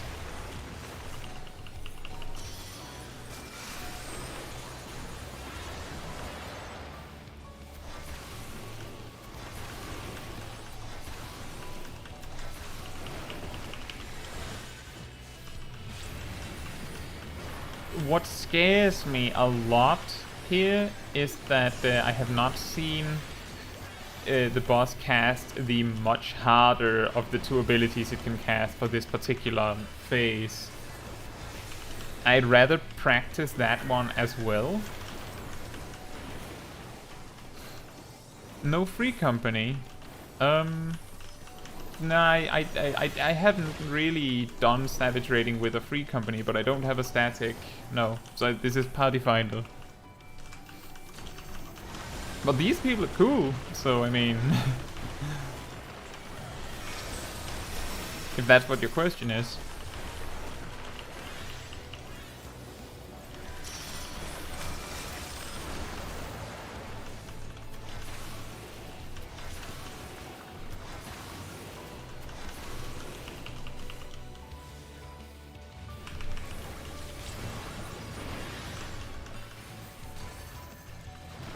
Oh boy. Oh, Dr. Wario, I do have, I run a free company with my best friend. But because I'm in a raid, it doesn't show my free company tag. As you know, like when you're in content, it doesn't show your tag. But I do co-lead my own free company. But the thing is that it's not like a Savage Raiding free company. Most of us are, or most of the free company is mostly like sort of casual players, which is totally fine. It just means that I don't really have anyone to bring with me for this stuff. And it's very difficult to find a static that can work around your times.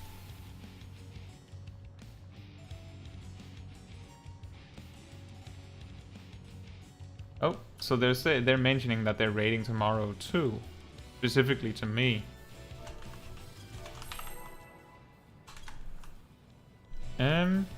We've kind of got other plans tomorrow, so I don't know if we can do that.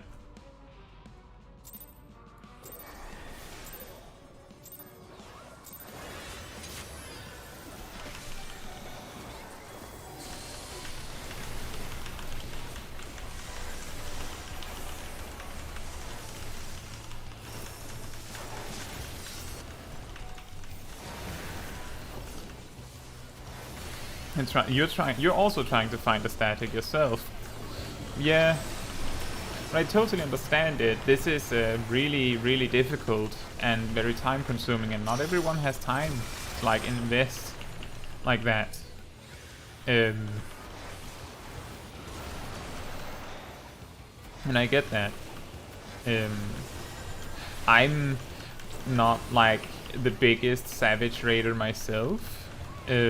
Like usually I'll just focus on teaching people content in the game, but in the interest of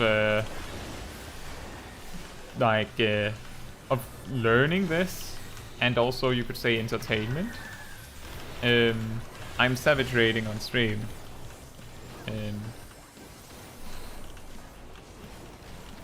Let's see. We're over here.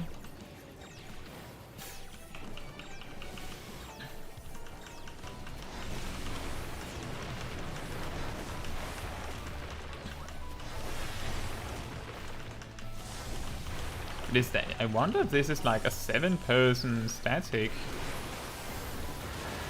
Yeah, that's a wipe.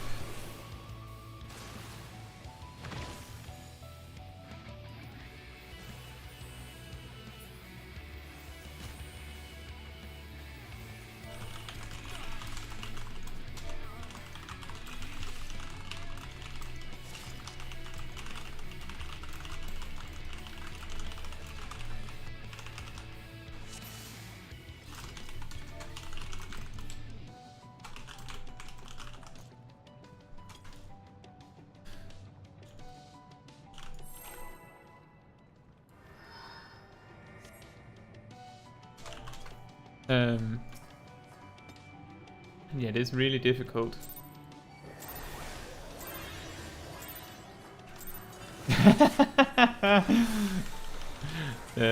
Ref saying that obviously I'm going to join tomorrow because there are Lalafels. Which is a really good argument, I'll give them that.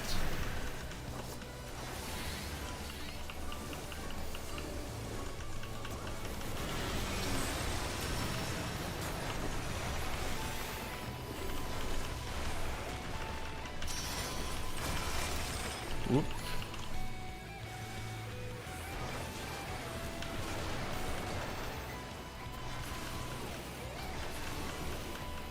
And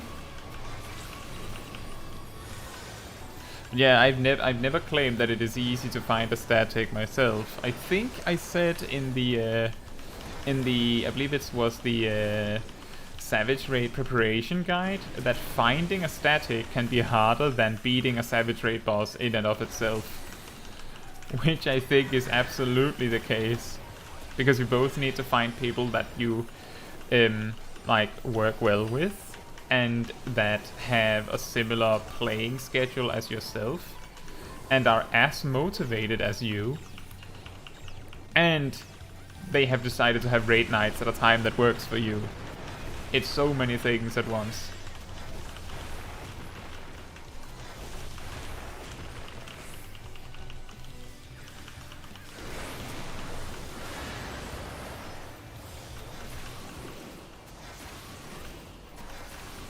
Maybe I should talk with these guys. Who knows? Maybe they have a like 6 or 7 person static that they're trying to finish up or fill out.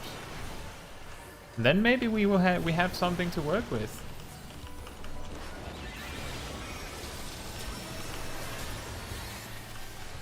Then we can have a lot less party finder shenanigans at the start of streams, and that would be nice. And then we also have a consistent team, which is a lot nicer as well.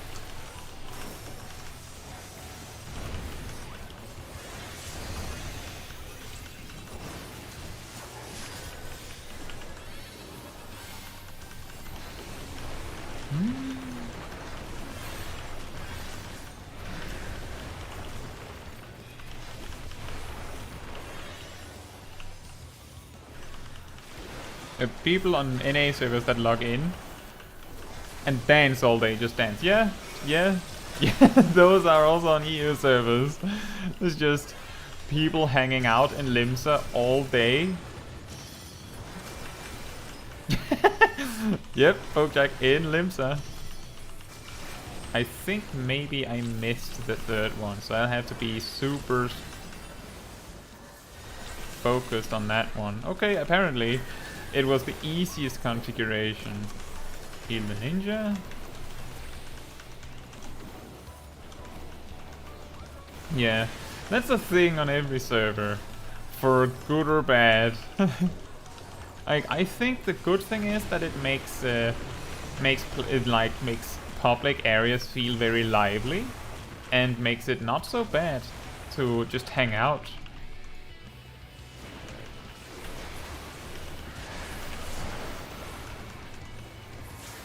Uh-oh. We have a dead. Uh-oh. We're gonna have another dead.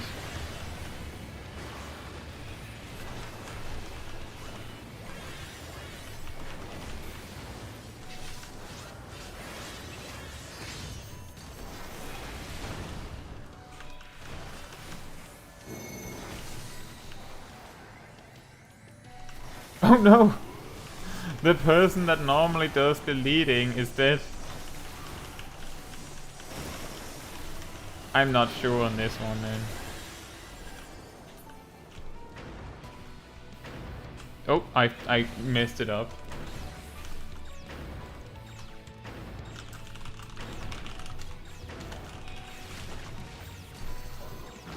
Yeah.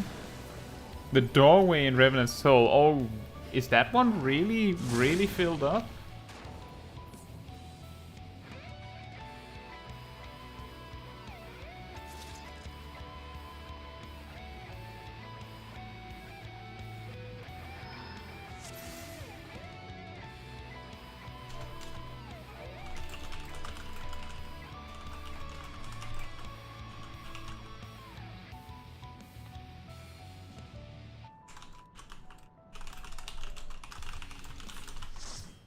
Oh.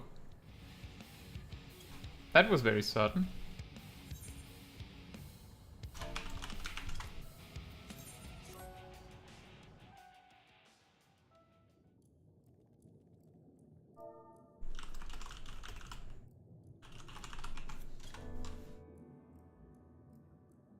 Let me just see if I can ask them.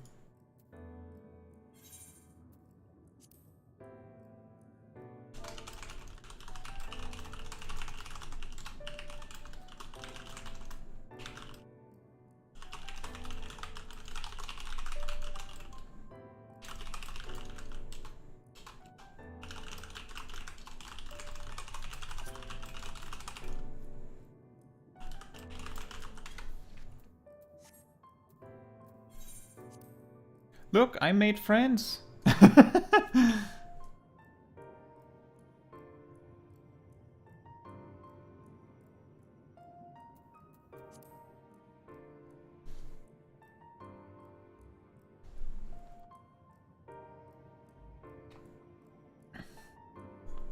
just gonna talk with them to see.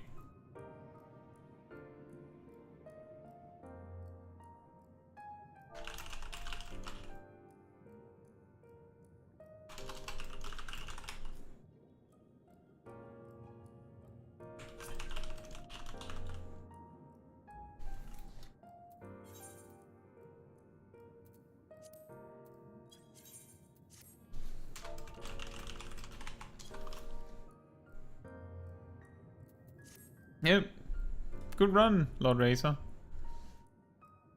That was really nice. I feel like we, despite us not getting much further into the fight, it felt very, like, before,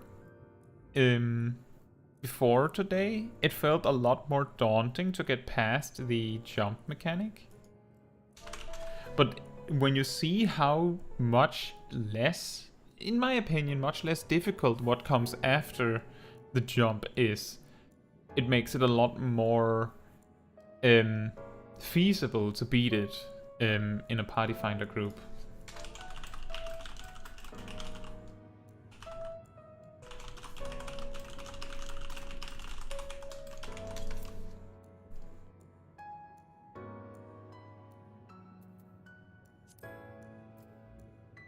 So that's previously, I have been invited into a Savage raid team, but they, I believe, only raid on Saturdays, which didn't work for me. And beyond that, I haven't made like huge attempts because I feel like my specifications for a static might be too specific to find something reasonable. And I can't be my own raid leader in a Savage raid team. I feel like that's too much, with also making guides and everything every week.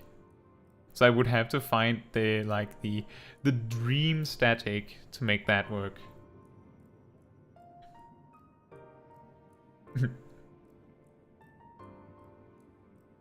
Dr. Wario says, people do that crouch glitter emote in the doorway all day long. Well, I mean, it's kind of cute if they make like a little path with them, isn't it? Okay, so what we're gonna do is we're gonna see if we can maybe find a group that we can fit in. I don't think there is. But why is all the practice groups coming on this late?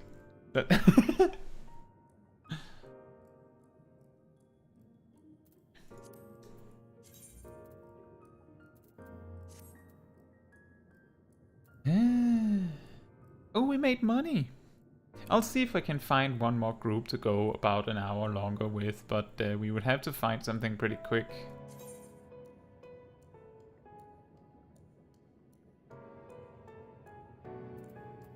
Are they still open?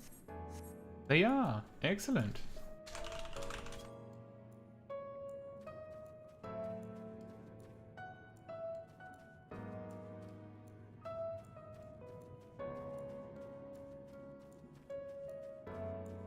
So those are after the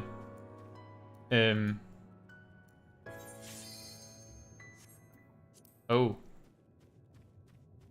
I might have made a terrible mistake. Hopefully some of them speak English, otherwise I have a massive problem. I didn't see that they were specifically French. Normally those groups are in right there at in French, I think.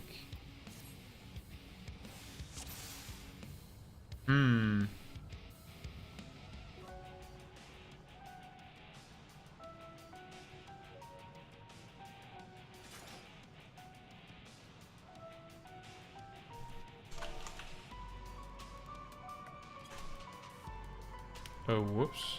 Let's see. Ranged 1 is there, I think. And spread is... Okay, that's a really interesting marker setup for this.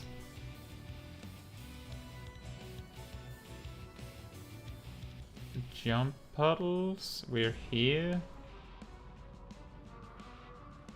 And for stacks, we're also here. And for topaz stacks, we're on northeast. And group 2 is on south. So basically it depends on how the wall in the middle is. Interesting, but at least it's relatively consistent, although I might have a really hard time with these markers.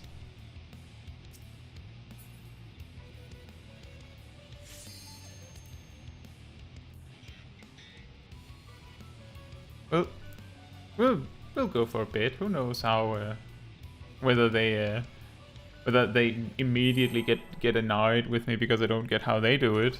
Exactly. I don't speak French. I might be able to very quickly Google Translate something if they're requesting something from me in particular. But other than that, the best I have for them is I can try and do the mechanics right.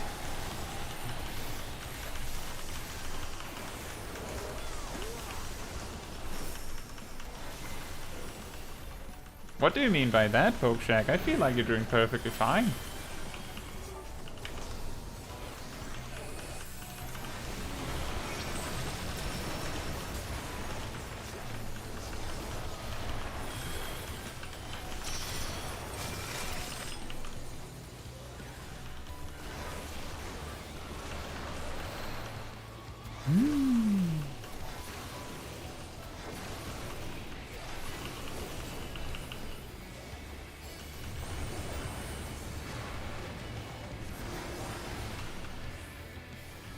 Alright. I was for a moment worried whether they were gonna move or not.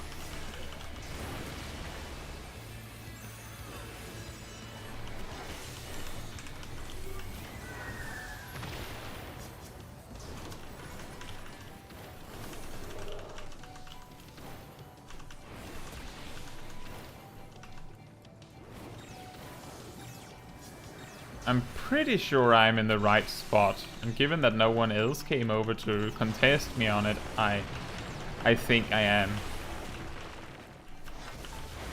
What? Did they step in a second too late?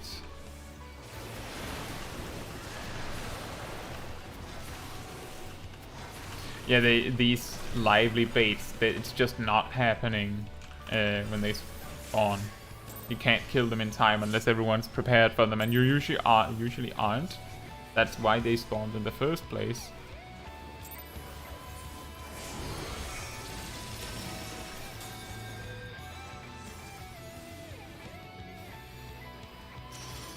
Oh, we're wiping. Right. You understand me perfectly, but you don't speak well, and you think at times like these you depend a lot on the translator. Oh, okay. Well, that is a good way to learn it, so that's perfectly fine. The Dragoon came in a little late. Oh, okay, you saw it.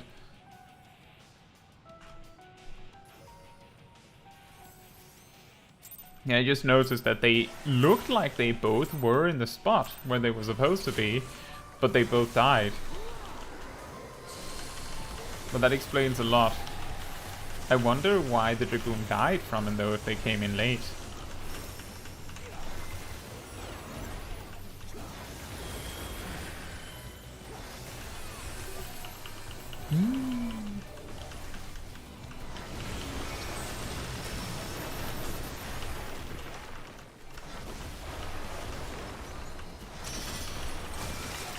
See? Right, the odd configuration.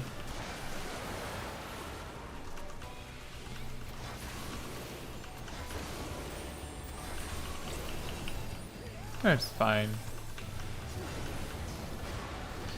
What I'm really happy about is that in the first week, these few mechanics were, like, consistently giving problems.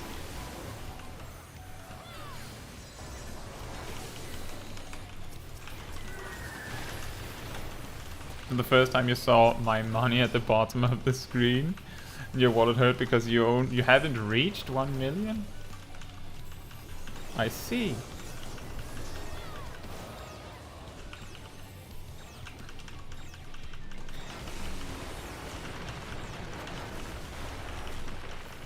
Okay, we got it right this time. Well, Poke Shack, my best advice there is try and see what items in your inventory you don't need. That's my best suggestion. And see if you can sell some of it on the market board. But I think I also said that in my simple money making guide. And if you don't have anything to sell there, then that's not really helpful advice.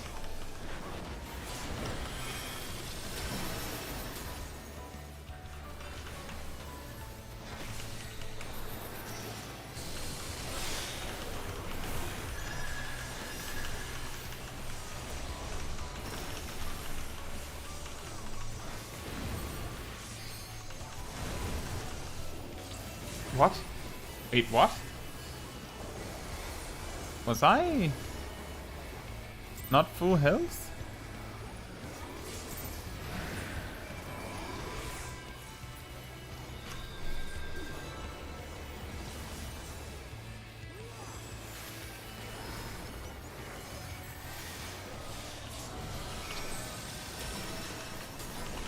Oh, we continue.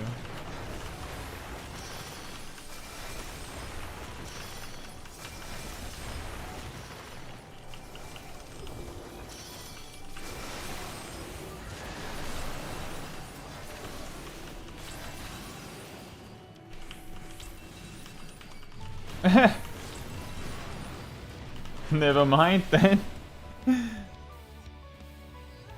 The double rush does an enormous amount of damage. Like, I'm pretty sure that you need to use some damage reduction effects and barriers to survive it consistently. That's why you usually see me survive it with a fraction of health left when we do survive it. But I guess something went wrong.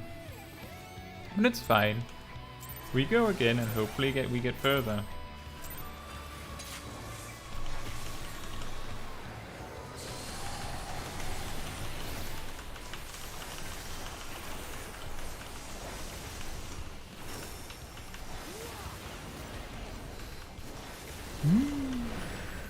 And actually, on the first raid night I had last week,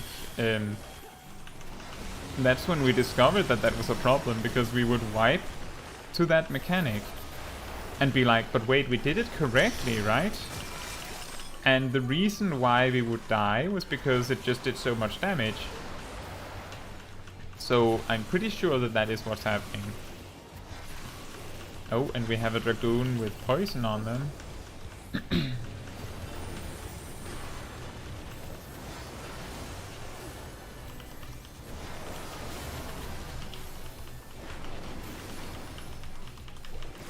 Yeah, time to use Radiant Aegis. I try to use Radiant Aegis as often as I can.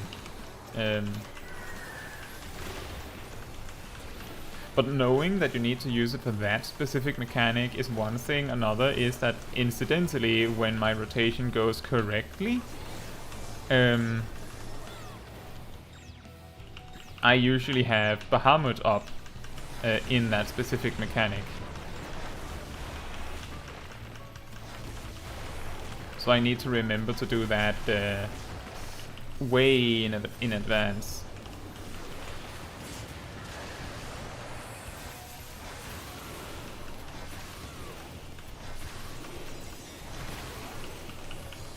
Uh-oh.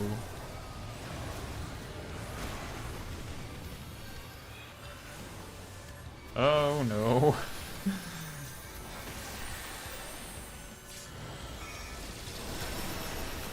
This is not the best of times to be tanking as a summoner.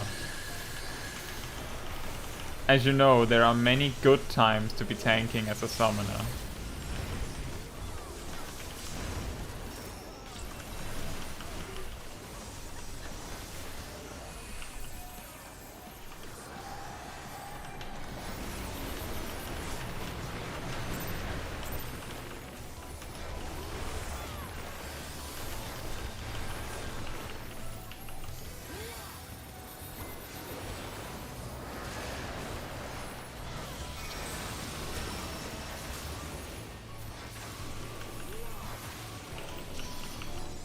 Okay, we are on the right spot.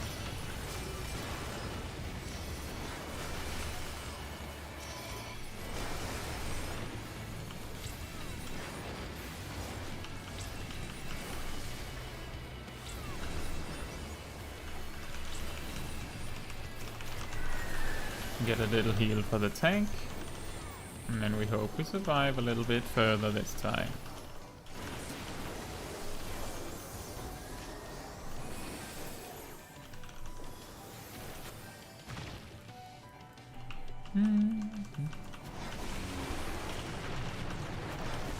Search merge.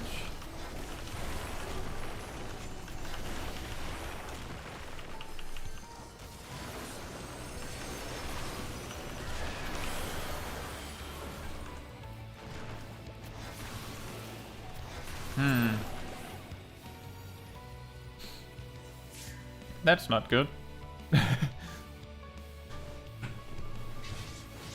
Bahamut killed me like that time in Cardano 5 years ago, where he prevented me from using Radiant Aegis.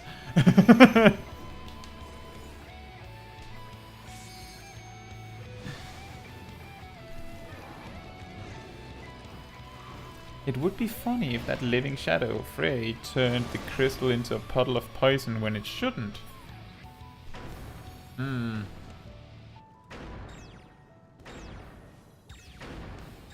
And we had one death in the jump. 2 deaths in the jump. Well, it's not so bad. We would have wiped then anyway.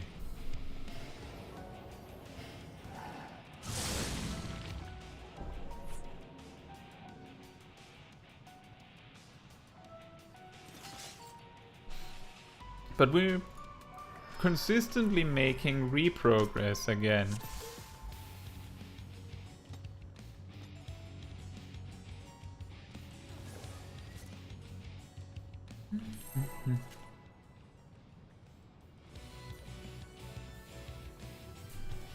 And in we go again. Hopefully we get past Devour this time.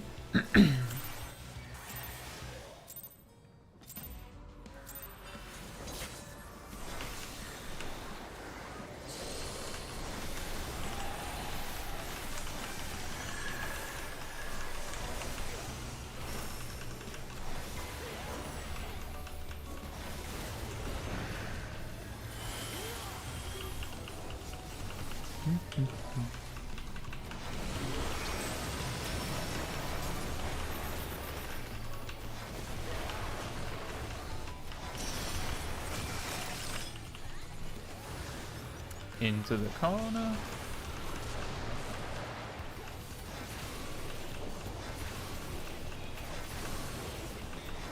I'm sorry, Pokeshack, I just didn't quite understand what you meant with the thing with Frey. I'm not sure what to say. I'm sorry about that.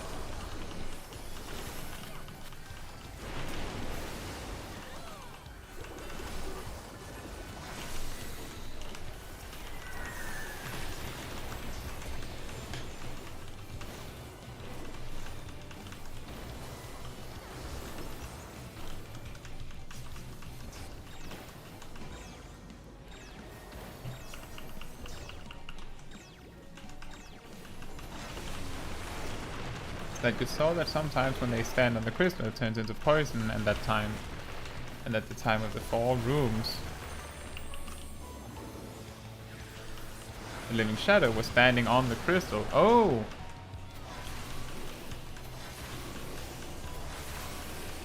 That's okay. So the reason why sometimes the crystals turn into poison when we stand on them is because later in the fight the yellow crystals overlap with the mechanic where there's poison dropping down from above, where we have to stack together for them.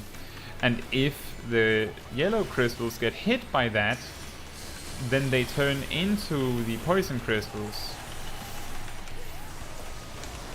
And that's the mechanic.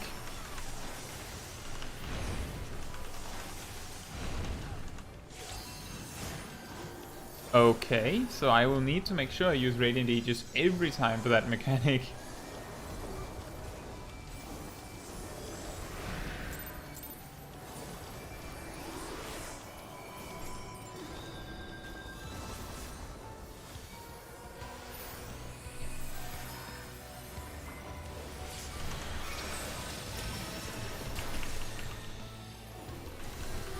And it makes it a little difficult.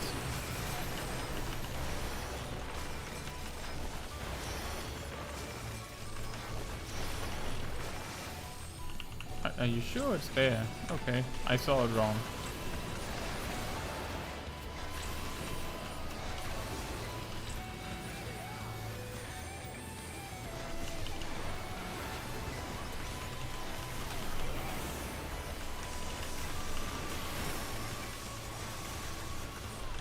Maybe we can circle around to get the Phoenix. Oh.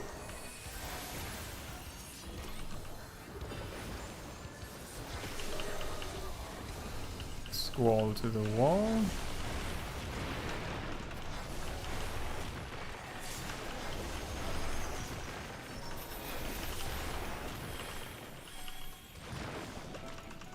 Uh-oh. Well, at least it was a full wipe. Welcome back, Pogshack.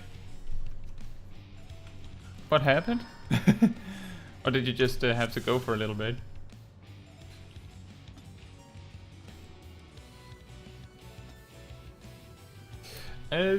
We had some people dead when we had to stack.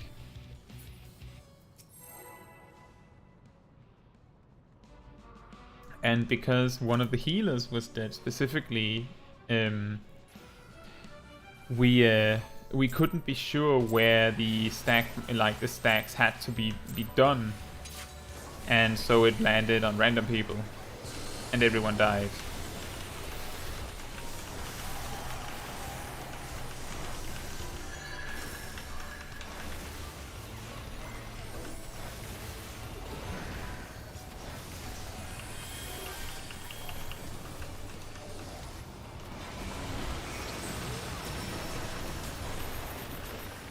It's a very hard fight.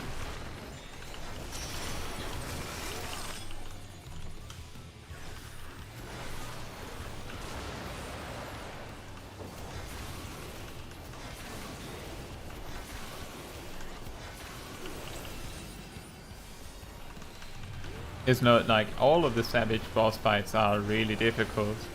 That's why often people, I think a lot of people get around to doing them an expansion later where it's much easier unsynced.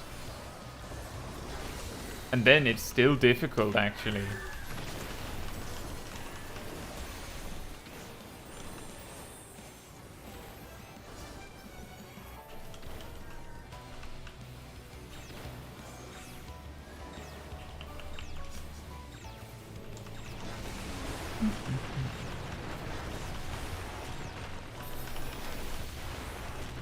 That was the closest it has ever been. I zoned out there for just a moment. And somehow my toe being in the area was good enough.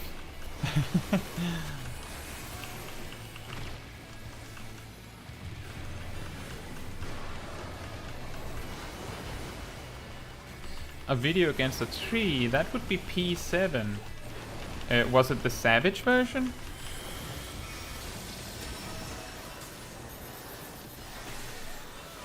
Alright, then now we have the Radiant Aegis up in advance.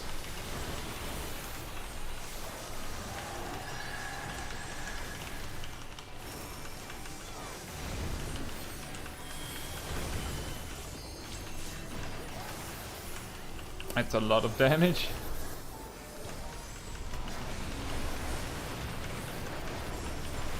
I haven't seen P7 on Savage myself. I haven't really looked ahead. I was focused on the fight that I am fighting myself. But P7 on normal might be a little more manageable to view, and often the boss, like the Savage versions, build on the mechanics of the normal version. So if you can figure out what's happening in the normal version, it might be easier to figure out what's happening in the Savage version.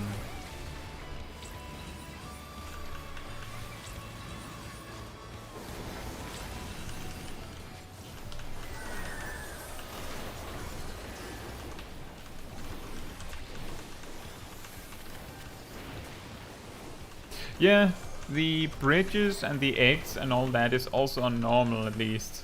Now I don't know if it goes much more crazy on Savage, but they are there on normal, and that it can be very, very confusing if you're not sure what's happening.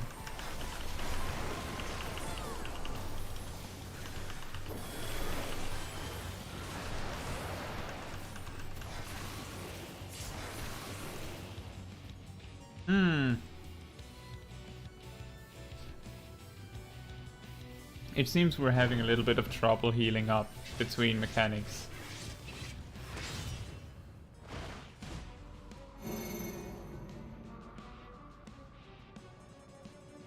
Let's see. That zigzag formation.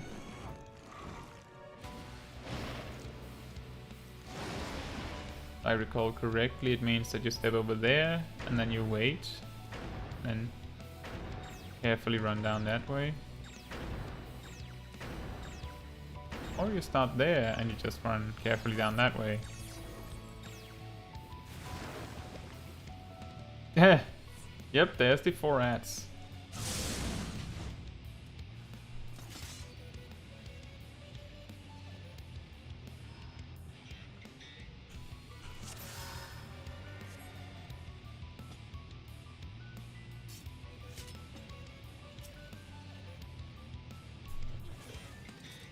But it's tough. We'll keep trying. I'm at the very least going on for another 30 minutes if we can. If this group is going on for another 30 minutes, we're going on for another 30 minutes.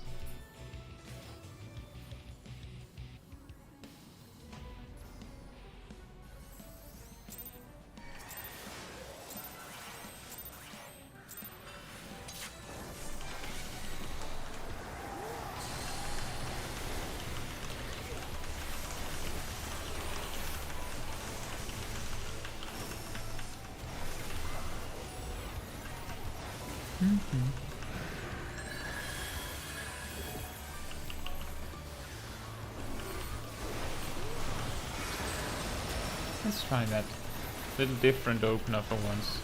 Don't know if it'll do any more damage.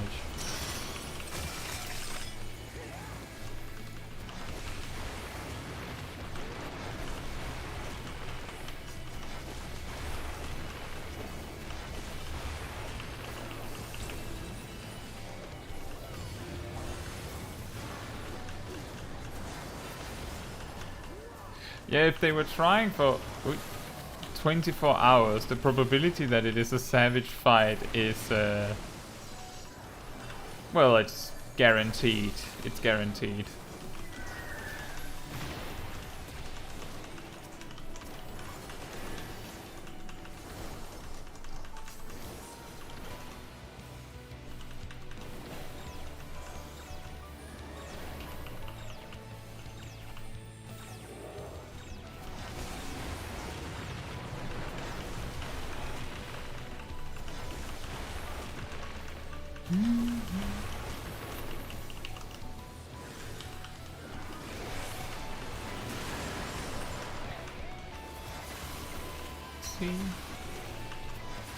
I think the main problem we're facing in this group is that there are multiple mechanics where we are having a little bit of trouble getting healed up in time for the next thing happening.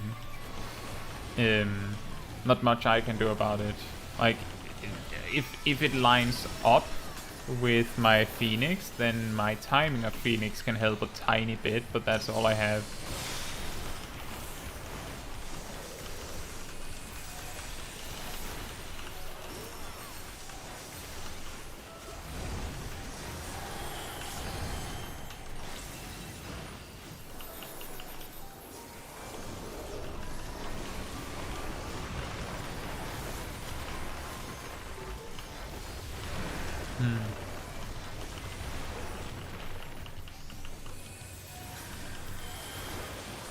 And then we have the 4 rooms.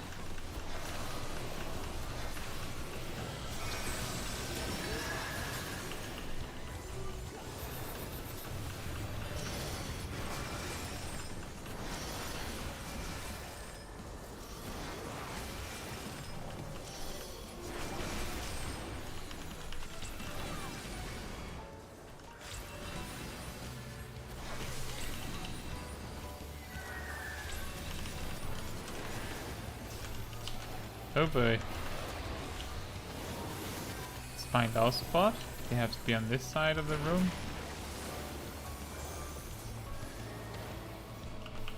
You still saw that fight on this one because you don't think you're spoiling anything since you're just seeing the combat mechanics. Yeah, like it's up to you what you feel like is too much or too little. Like if you think that's fine, if you think that's fine, then you don't have to like worry about anyone else. Like it's up to you what you feel like you need, like how much spoilers you want. some people like to enter this, like a fight like this, without knowing anything, like completely blind to the mechanics and just figure it out themselves. Which I will say that's really, like that's basically what the world first players end up doing ultimately. But that also sounds very, very, very difficult.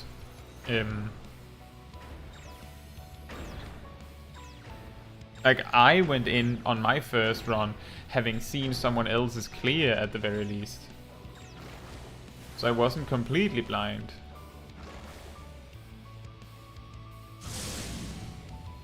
But that's also a bit like my perspective is, if you don't plan on Savage raiding, then you're not really spoiling yourself to something, so to speak, because you don't plan on seeing this content outside of watching someone else do it.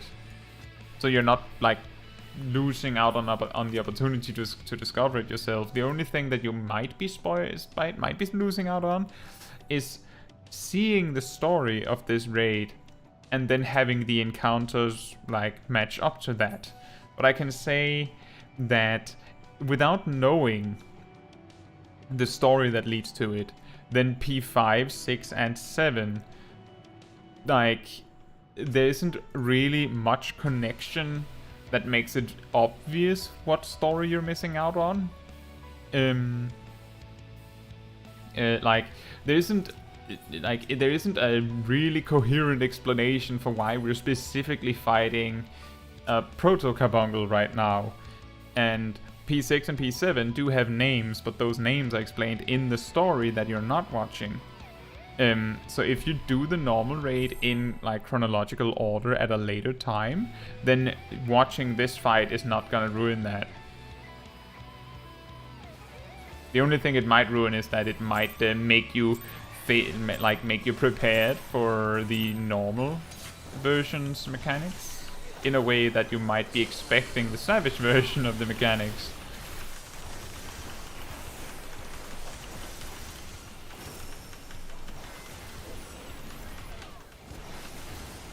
Like, that's the thing that I found really interesting after doing a boss fight on Extreme or Savage a few times. Successfully, specifically. Then when you do it on normal, then you're expecting the Extreme or Savage mechanics, and it really throws you off.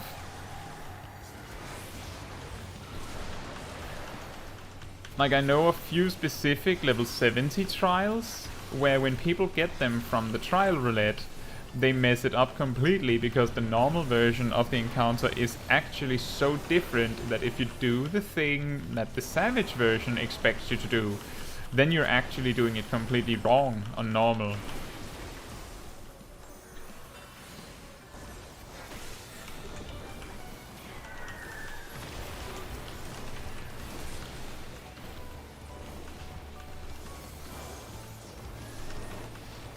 In your case... Oh.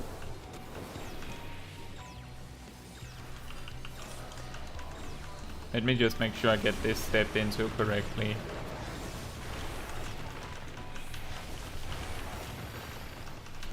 In your case, you don't like to spoil the story, but you usually watch the fights because as a healer or tank, most of the time you don't want to fail the mechanics, although there is room for that. Yeah, that's true. I get it, but I would also say that you only get the opportunity to see a boss fight for the first time once. So if you would like to get better at learning how a boss fight works at a glance, like learning how to understand boss mechanics by seeing them, the best way you can do that, in my opinion, is by going at them without knowing what's coming next. So you have to guess. Like, you have to figure it out on your own.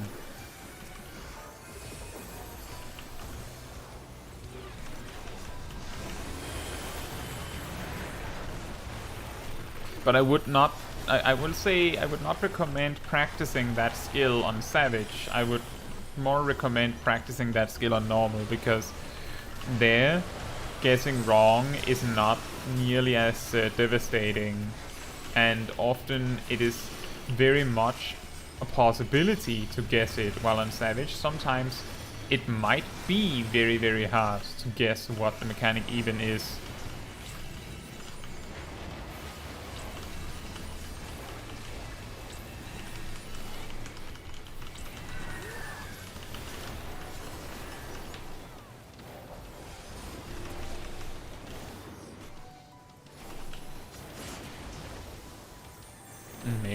Make our way over to our spot over in the corner.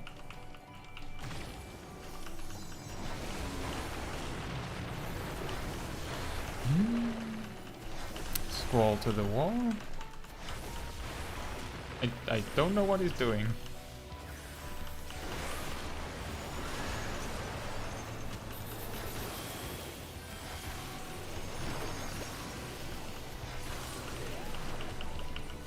Okay, we survived. Tail to claw. I'm actually in a really good spot to deal with that right now.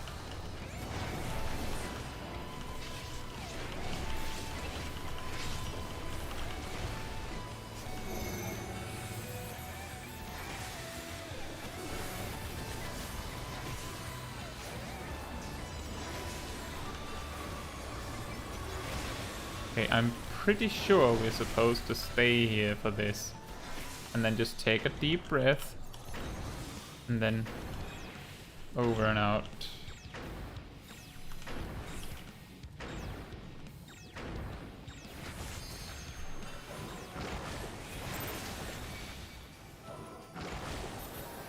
Oh. Okay. I didn't even see that like half the raid just disappeared. It from my perspective we did fine, and then half the raid just evaporated. You did all of Alexander's without seeing when a friend told you to do them, but even today you don't know a single mechanic, and that's because you've done Alexander's and that's because you've done Alexander's roulette many times.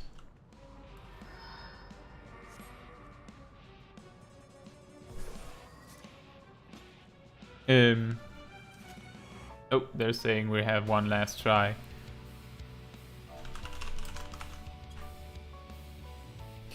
That overlap of AoE when they move to the edge and then to the center brings you extreme Titan traumas, which we're unable to do. Oh. Oh, do you mean like on hard? Where there's like the bombs that come down and that? That one? I think this being the last try is very fitting. Then we have like a little bit to round off the stream. And then it's right about the time that I intended to finish anyway.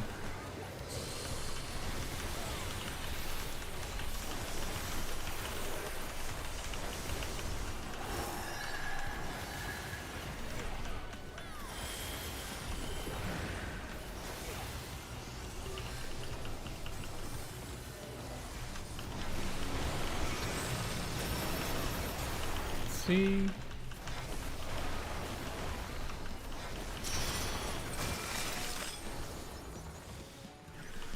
Uh-oh. People ran the wrong way. Saved by sprint.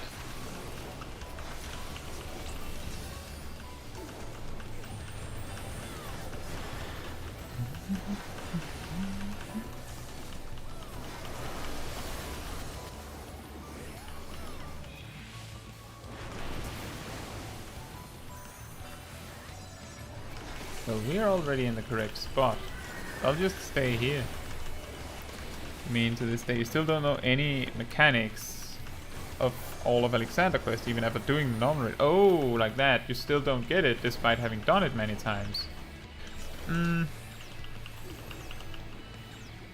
Well, a lot of the bosses have mechanics that sort of just boil down to AoE is coming. There's a few bosses with some very convoluted mechanics, and they tend to be the ones where random groups get stuck a little bit, maybe wipe once or twice. That's very normal. I have been in groups where it took multiple attempts to get through the final fight of Alexander on normal, and that's totally normal because there's several mechanics that immediately wipe you if you get it wrong. And multiple of them are in the later half of the fight. Uh-oh. I forgot Radiant Aegis. Hopefully the healers will deign to pass me a shield of some kind. Else I'm dead.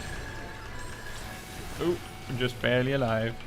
Just barely alive.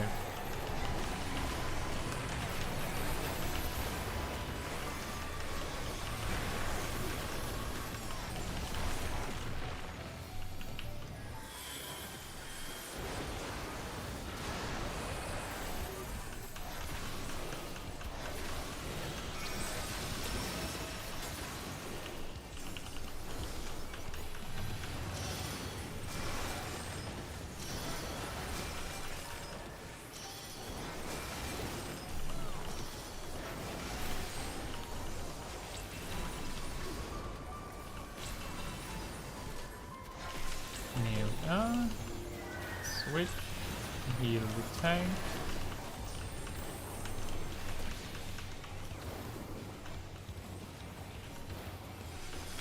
And then we make our way over to our spot, I believe.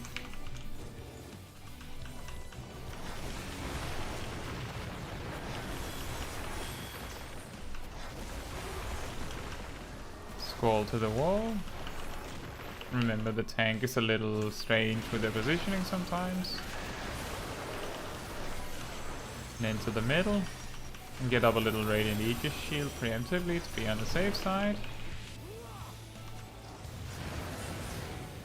And everyone's alive. Tail to claw.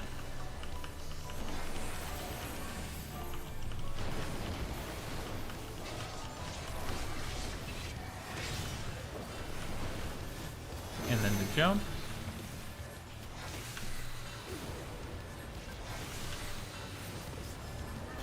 That's the circle. So we go a little bit to the left.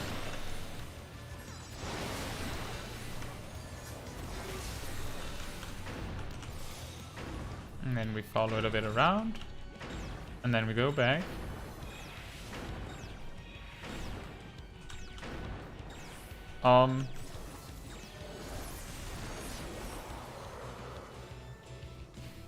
Yeah, we're probably not gonna get that one with a few dead anyway. That's okay. But Titan, there's a mechanic during extreme combat that does a quick AoE under everyone, and I never managed to escape in time, and that's why I never completed Titan Extreme. Oh, okay. Yeah, I think I know which one you mean.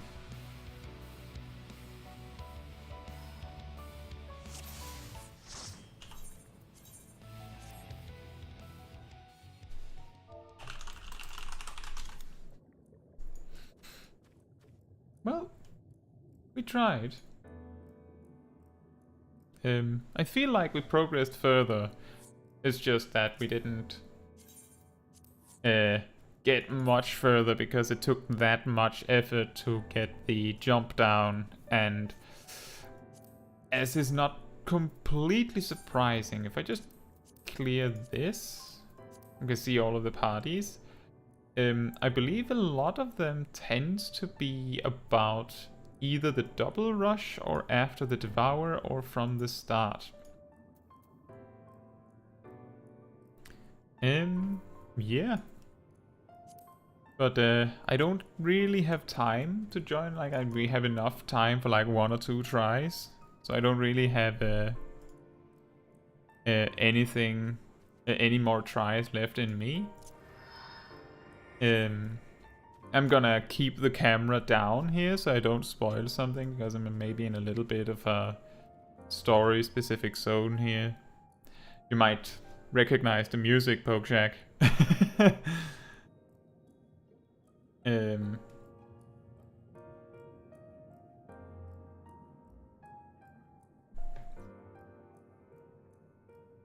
Oh yeah, that result is very common. Like, he puts you in the stone block thing, and then targets the landslide at you.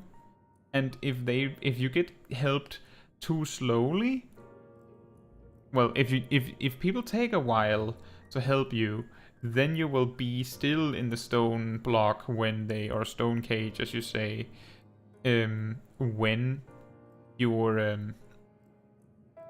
when the mechanic ends, so that you can safely step out afterwards. But if they beat it too quickly, then you'll come out and immediately get knocked off. Yeah, Pokeshack, I had planned to be raiding for around 3 hours, and right now we're at 2 hours and 50-ish minutes. So we're rounding off and closing because I have work tomorrow. So I can't go super overtime, unfortunately. But tomorrow we're doing PvP. And maybe we'll get a little bit more success there, or we're going to be fumbling around in Bronze 3 all evening, which is going to be hilarious in its own way.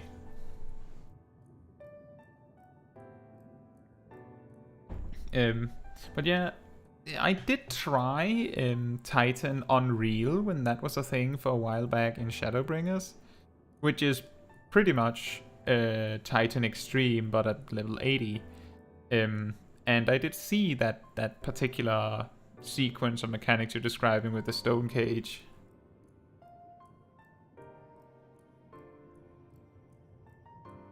Yep. But I'm gonna be here for a few more minutes if there's anything else you wanted to talk about, Pokeshack. But otherwise, yeah, I'm going to be running off now. But yeah, like all of the extremes, even the ones in A Realm Reborn, are really hard. I don't know if you beat Ifrit Extreme, but I've tried getting that one randomly in a mentor roulette, and that was not fun. That was not fun. And regarding the PvP thing, I do have like an introductory guide for Crystalline Conflict, which is what we're going to be doing tomorrow. So if you want to have like the basics down before I start streaming, then you can watch that. I don't know if you saw that one when it came out. I believe it came out around the time when I was making Blue Mage guides as well.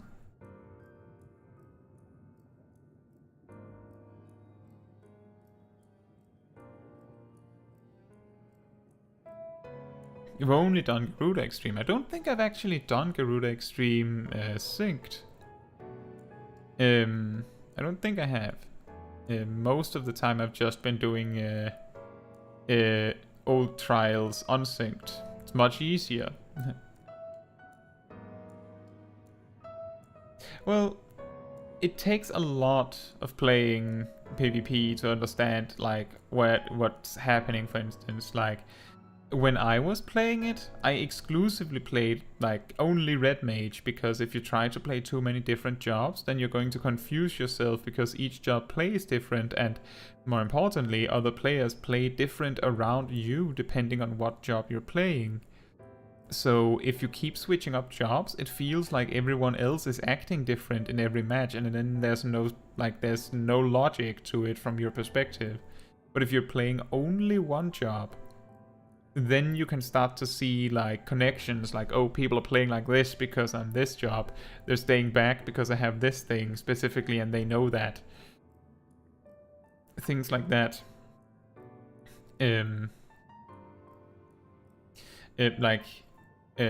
Specifically what I experienced with Red Mage is that I got all the way up to like, I believe it's called Diamond. And then suddenly I could not progress. Like I could not win enough to get a higher rank, because I reached the point where everyone had realized that if you just wait for the Red Mage to come in and then kill them, then you win. Just wait for the Red Mage to go in, and I usually went in. So I learned to stand back and wait for someone else to engage, and then just take them out when they engaged us. That of course only works one way. Someone has to start. But I was forced to learn exactly how people played to be able to progress further. Yeah, that is basically the big takeaway is that it's a bit like a Savage raid encounter, you could say. It's just that the mechanics change. Hey Ralu, you're catching us just like on the little talk after the raid. We're talking a little bit about PvP and extreme trials. How have you been, Ralu? And Pokeshak says, played it a couple times and had a hard time understanding it. When you were still in the free trial, you tried to do extreme and only managed to do Garuda. The rest you did unsynced when they gave me the game. Wait, they gave you the game? The problem is that you've gotten into PvP with a bit of everything and you still don't understand any class. Maybe the monk and the summoner. I would say that some of the jobs can be really difficult to understand. Like, I think monk and summoner might be some of the harder ones. On one hand, summoner has a very simple toolkit in PvP. On the other hand, each tool has a very specific purpose, so it might be very difficult to know how to do it right. When a friend gave you the game. Okay. But yeah, the big problems with, like, so instead of explaining how to play summoner, I will instead explain the difficulties of playing PvP summoner. So you have an attack that requires you to go into melee range, but you're also playing one of the squishiest jobs in the game. You have an attack that places down a donut AoE area instead of a circle AoE area, which means that you need to be extremely specific about where you place it. You do have a shield, which is nice. And then you have like a pull-in, I believe. No, it's just a slow and a bind. And then you have an execute attack. Let me just check what Ralu said before I continue. You've been decent lately. The casual PvP in Savage Prog beat the extreme like 4 days ago and tried doing it daily again. You ended up hating it. No. Oh. Yeah, okay.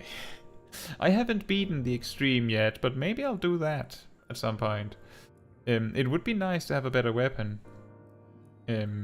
I spent 1 hour progressing on the extreme trial and got to like 50%. Oh, you've been doing level 90 dungeons daily. Okay.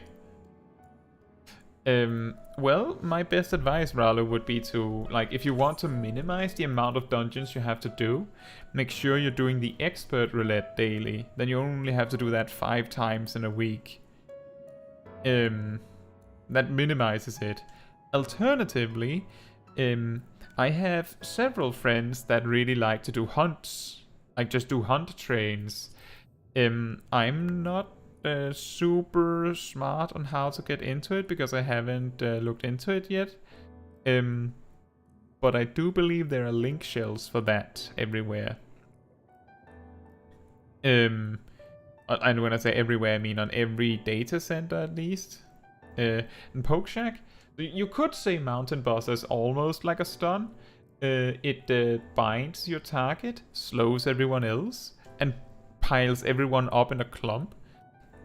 Generally, I believe one of the best ways you can use Mountain Buster and Slipstream together is if you can place down Slipstream and someone steps on it. It might be easier to show what I'm talking about if I actually go to the PvP area. But if you put down the Slipstream and someone chooses to step in it,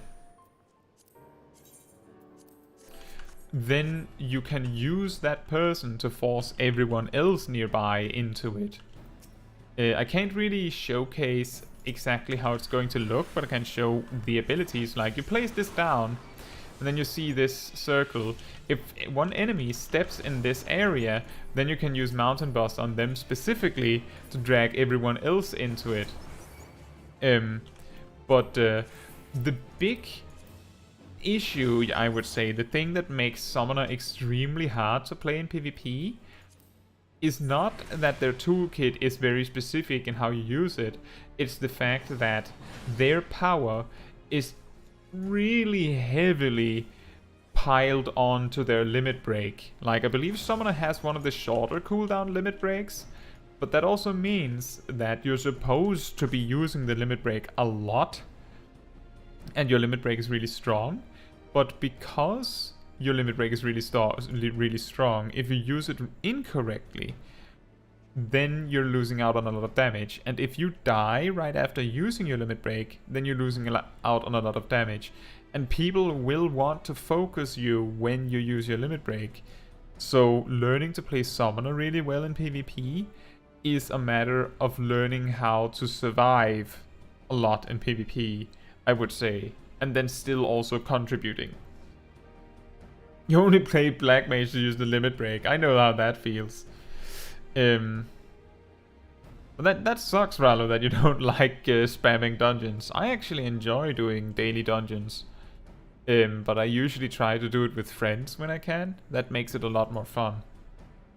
Just like I imagine that doing Extreme or Savage tends to be a lot more fun with friends. The best I've been able to do with bringing friends to Savage is bringing you guys. I said the one you hate playing Crystal Conflict is the warrior who comes out of nowhere and anchor you to the ground. Yeah.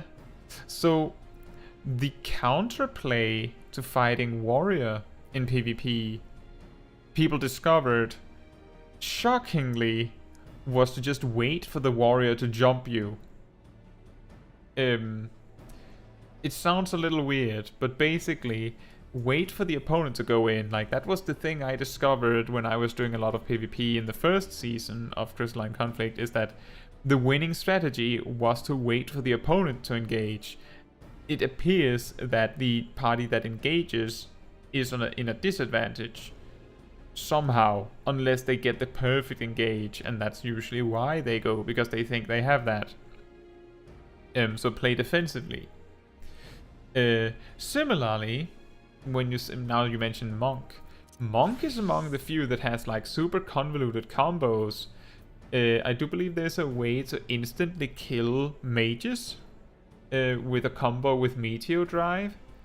But it requires that you know how. So my advice would be, if you want to PvP, choose a job where you like the toolkit. You don't have to already know how to use the toolkit. You read the toolkit and think, how would this play? And then try and learn from that.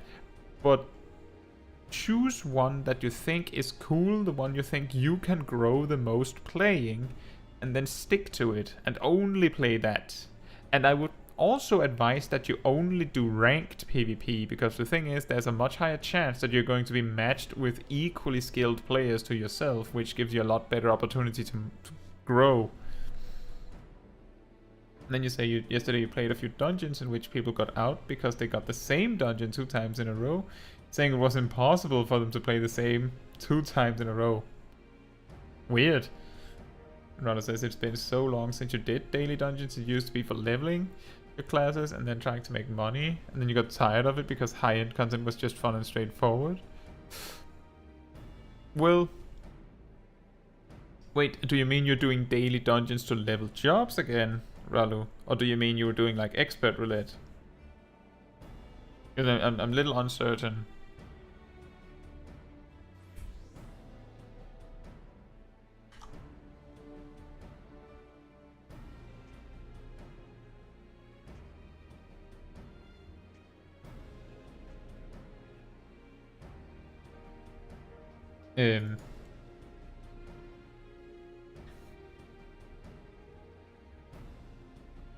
But I did actually, like, in the when PvP was really popular back in season 1, I did consider making some guides, but the thing is that I realized that I wouldn't be able to make guides that simultaneously explained what the job did and also were actually helpful in teaching you how to use it without playing the jobs a lot myself. And because I don't have the ability to play all jobs in PvP at once, I decided not to do it.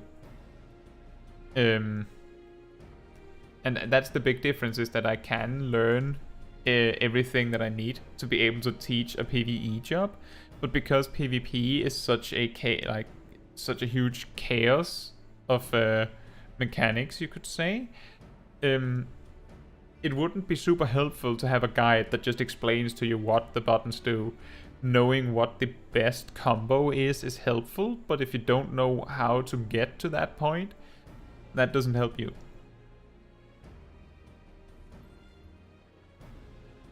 Pokeshak says you haven't tried them at all, but with Monk, Machinist, and Dark Knight, you only headbutt the control and have assists or kill someone. And tell me you're good with the Monk and Dark Knight.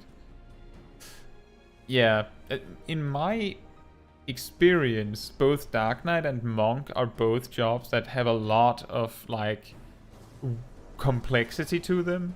The reason why I really liked playing Red Mage is because its toolkit is extremely simple, even though it has a lot of buttons and a lot of things to think about.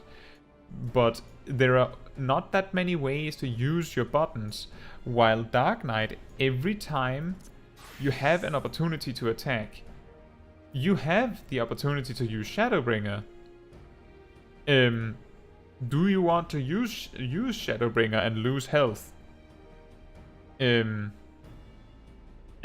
that is the big training arc for mastering Dark Knight, right? And with Monk, the big thing is timing your enlightenment.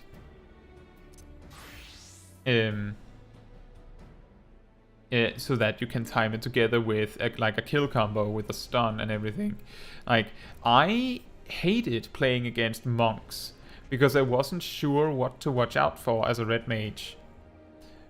But I knew that whatever they did worked and that it wasn't simple because not every monk could do it. Like, sometimes the monk I was up against wasn't a threat just because they didn't know how to do it.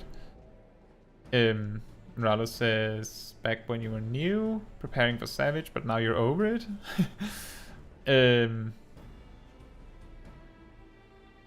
All classes in PvP are viable? Yes. All classes in PvP are viable. It takes teamwork and class knowledge. I think what people discovered is that with PvP, while all jobs are viable, you find out that the more popular jobs turn out to be almost detrimental. Like, a job being super popular means that a lot of people play the job, and a lot of people playing the job means that everyone knows the matchup. And when everyone knows the matchup, you lose because everyone knows how to play you, but you might not know how to play them.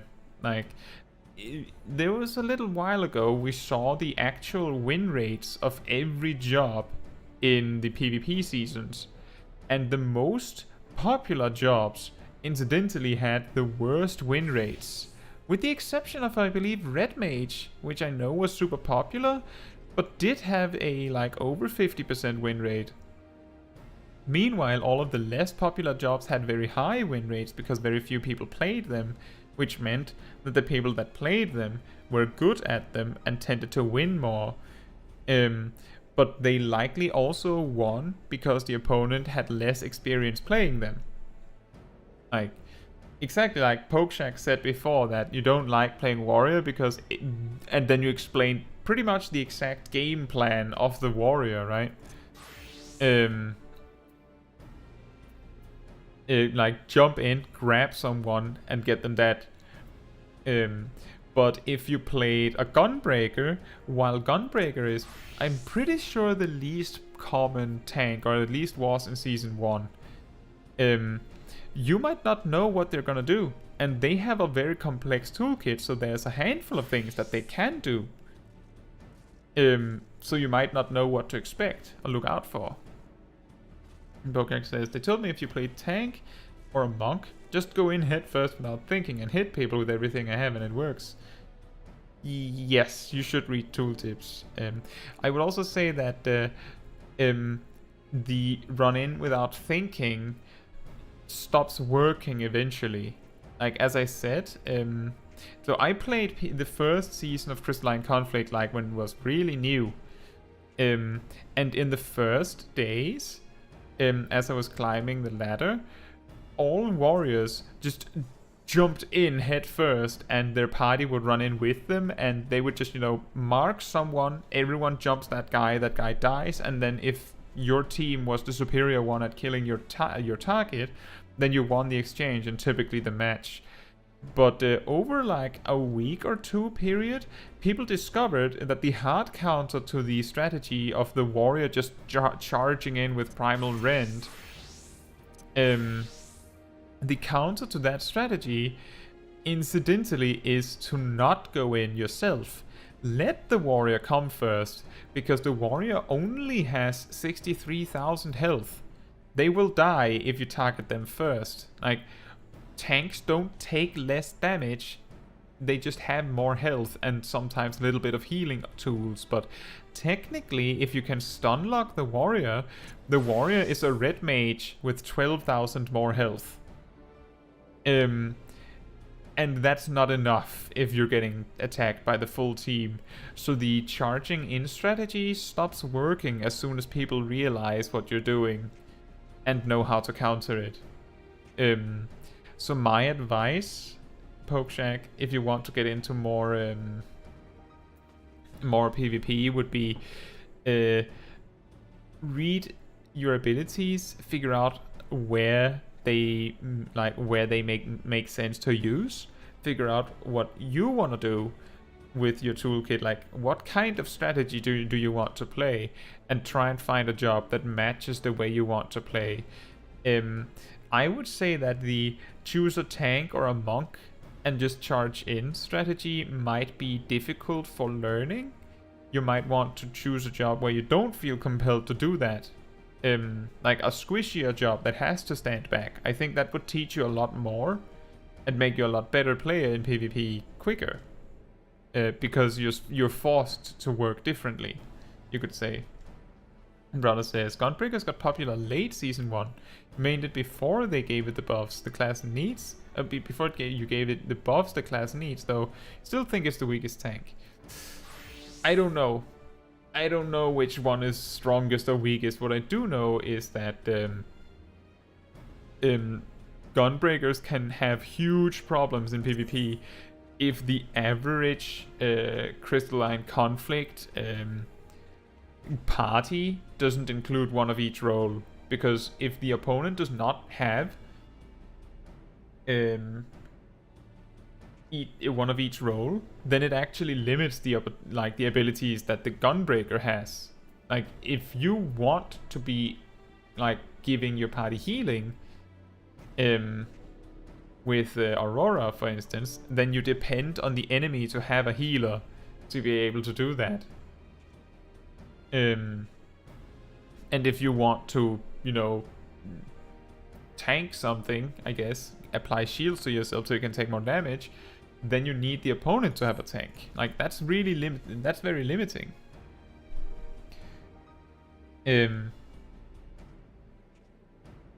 So I don't know what's best for Gunbreaker. I know, like, I had fun with Red Mage, and I was so sad when they nerfed the amount of time you get silenced.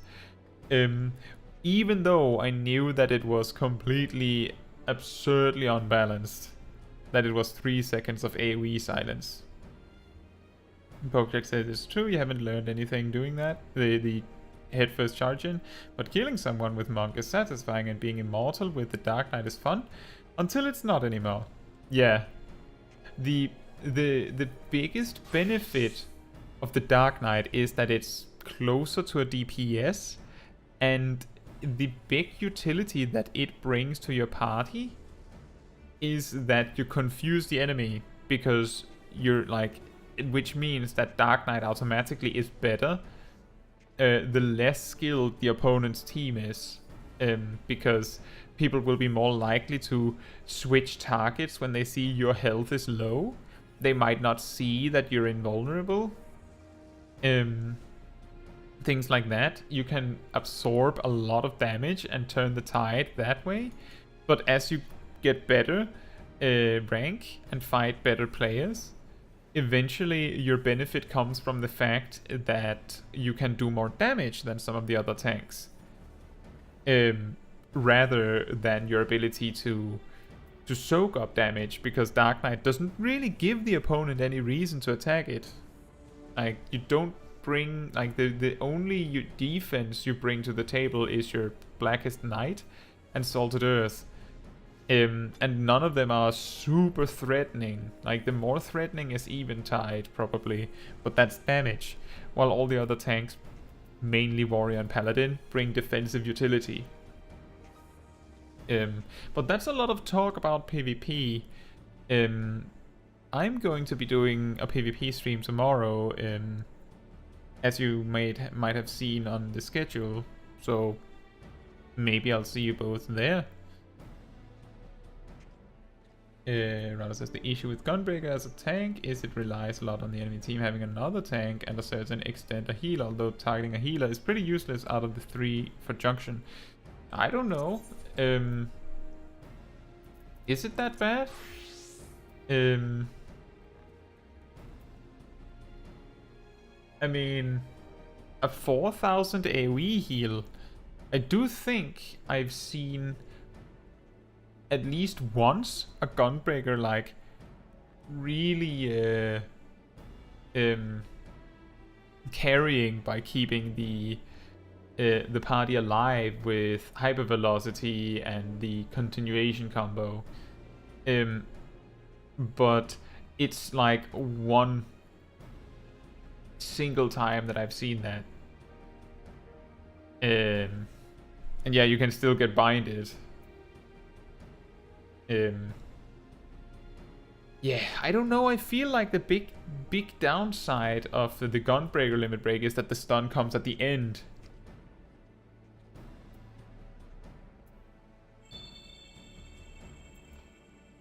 I think there are times where you might want Aurora, but I think the main times you would want Aurora is if your team does not have a healer. I think that's where Gunbreaker shines the most, with the healer junction. I don't know, and it's okay that you were talking about PvP, Pokeshag. I do think I did bring up the fact that I was streaming PvP today, tomorrow, myself. So you just responded to it.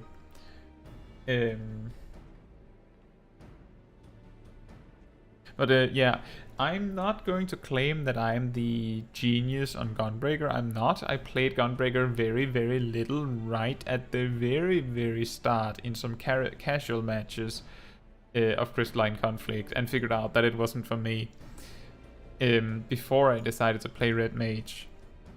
So I'm not going to say that I know what's best. I just know that I've seen people talk positively about the healer junction. In fact, the opposite of what you're saying, Rallo. I've seen people say that Gunbreaker is useless if the opponent doesn't have a healer to junction. So it goes a little bit both ways. I'm guessing each Gunbreaker has a preference for who they want to junction and stuff like that. Anyway, that's a lot of PvP talk for the end of a Savage Raid stream.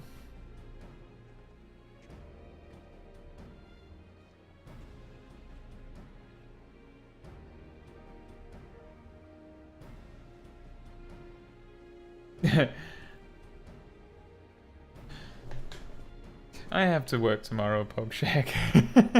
I must do it.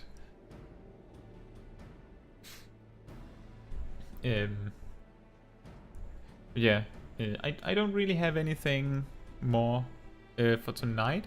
So thank you both for coming to the stream.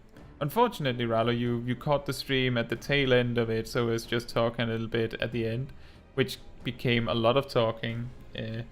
This is the end of the stream, but you can see the schedule in my community post if you want to see when I stream next, and the next time is tomorrow.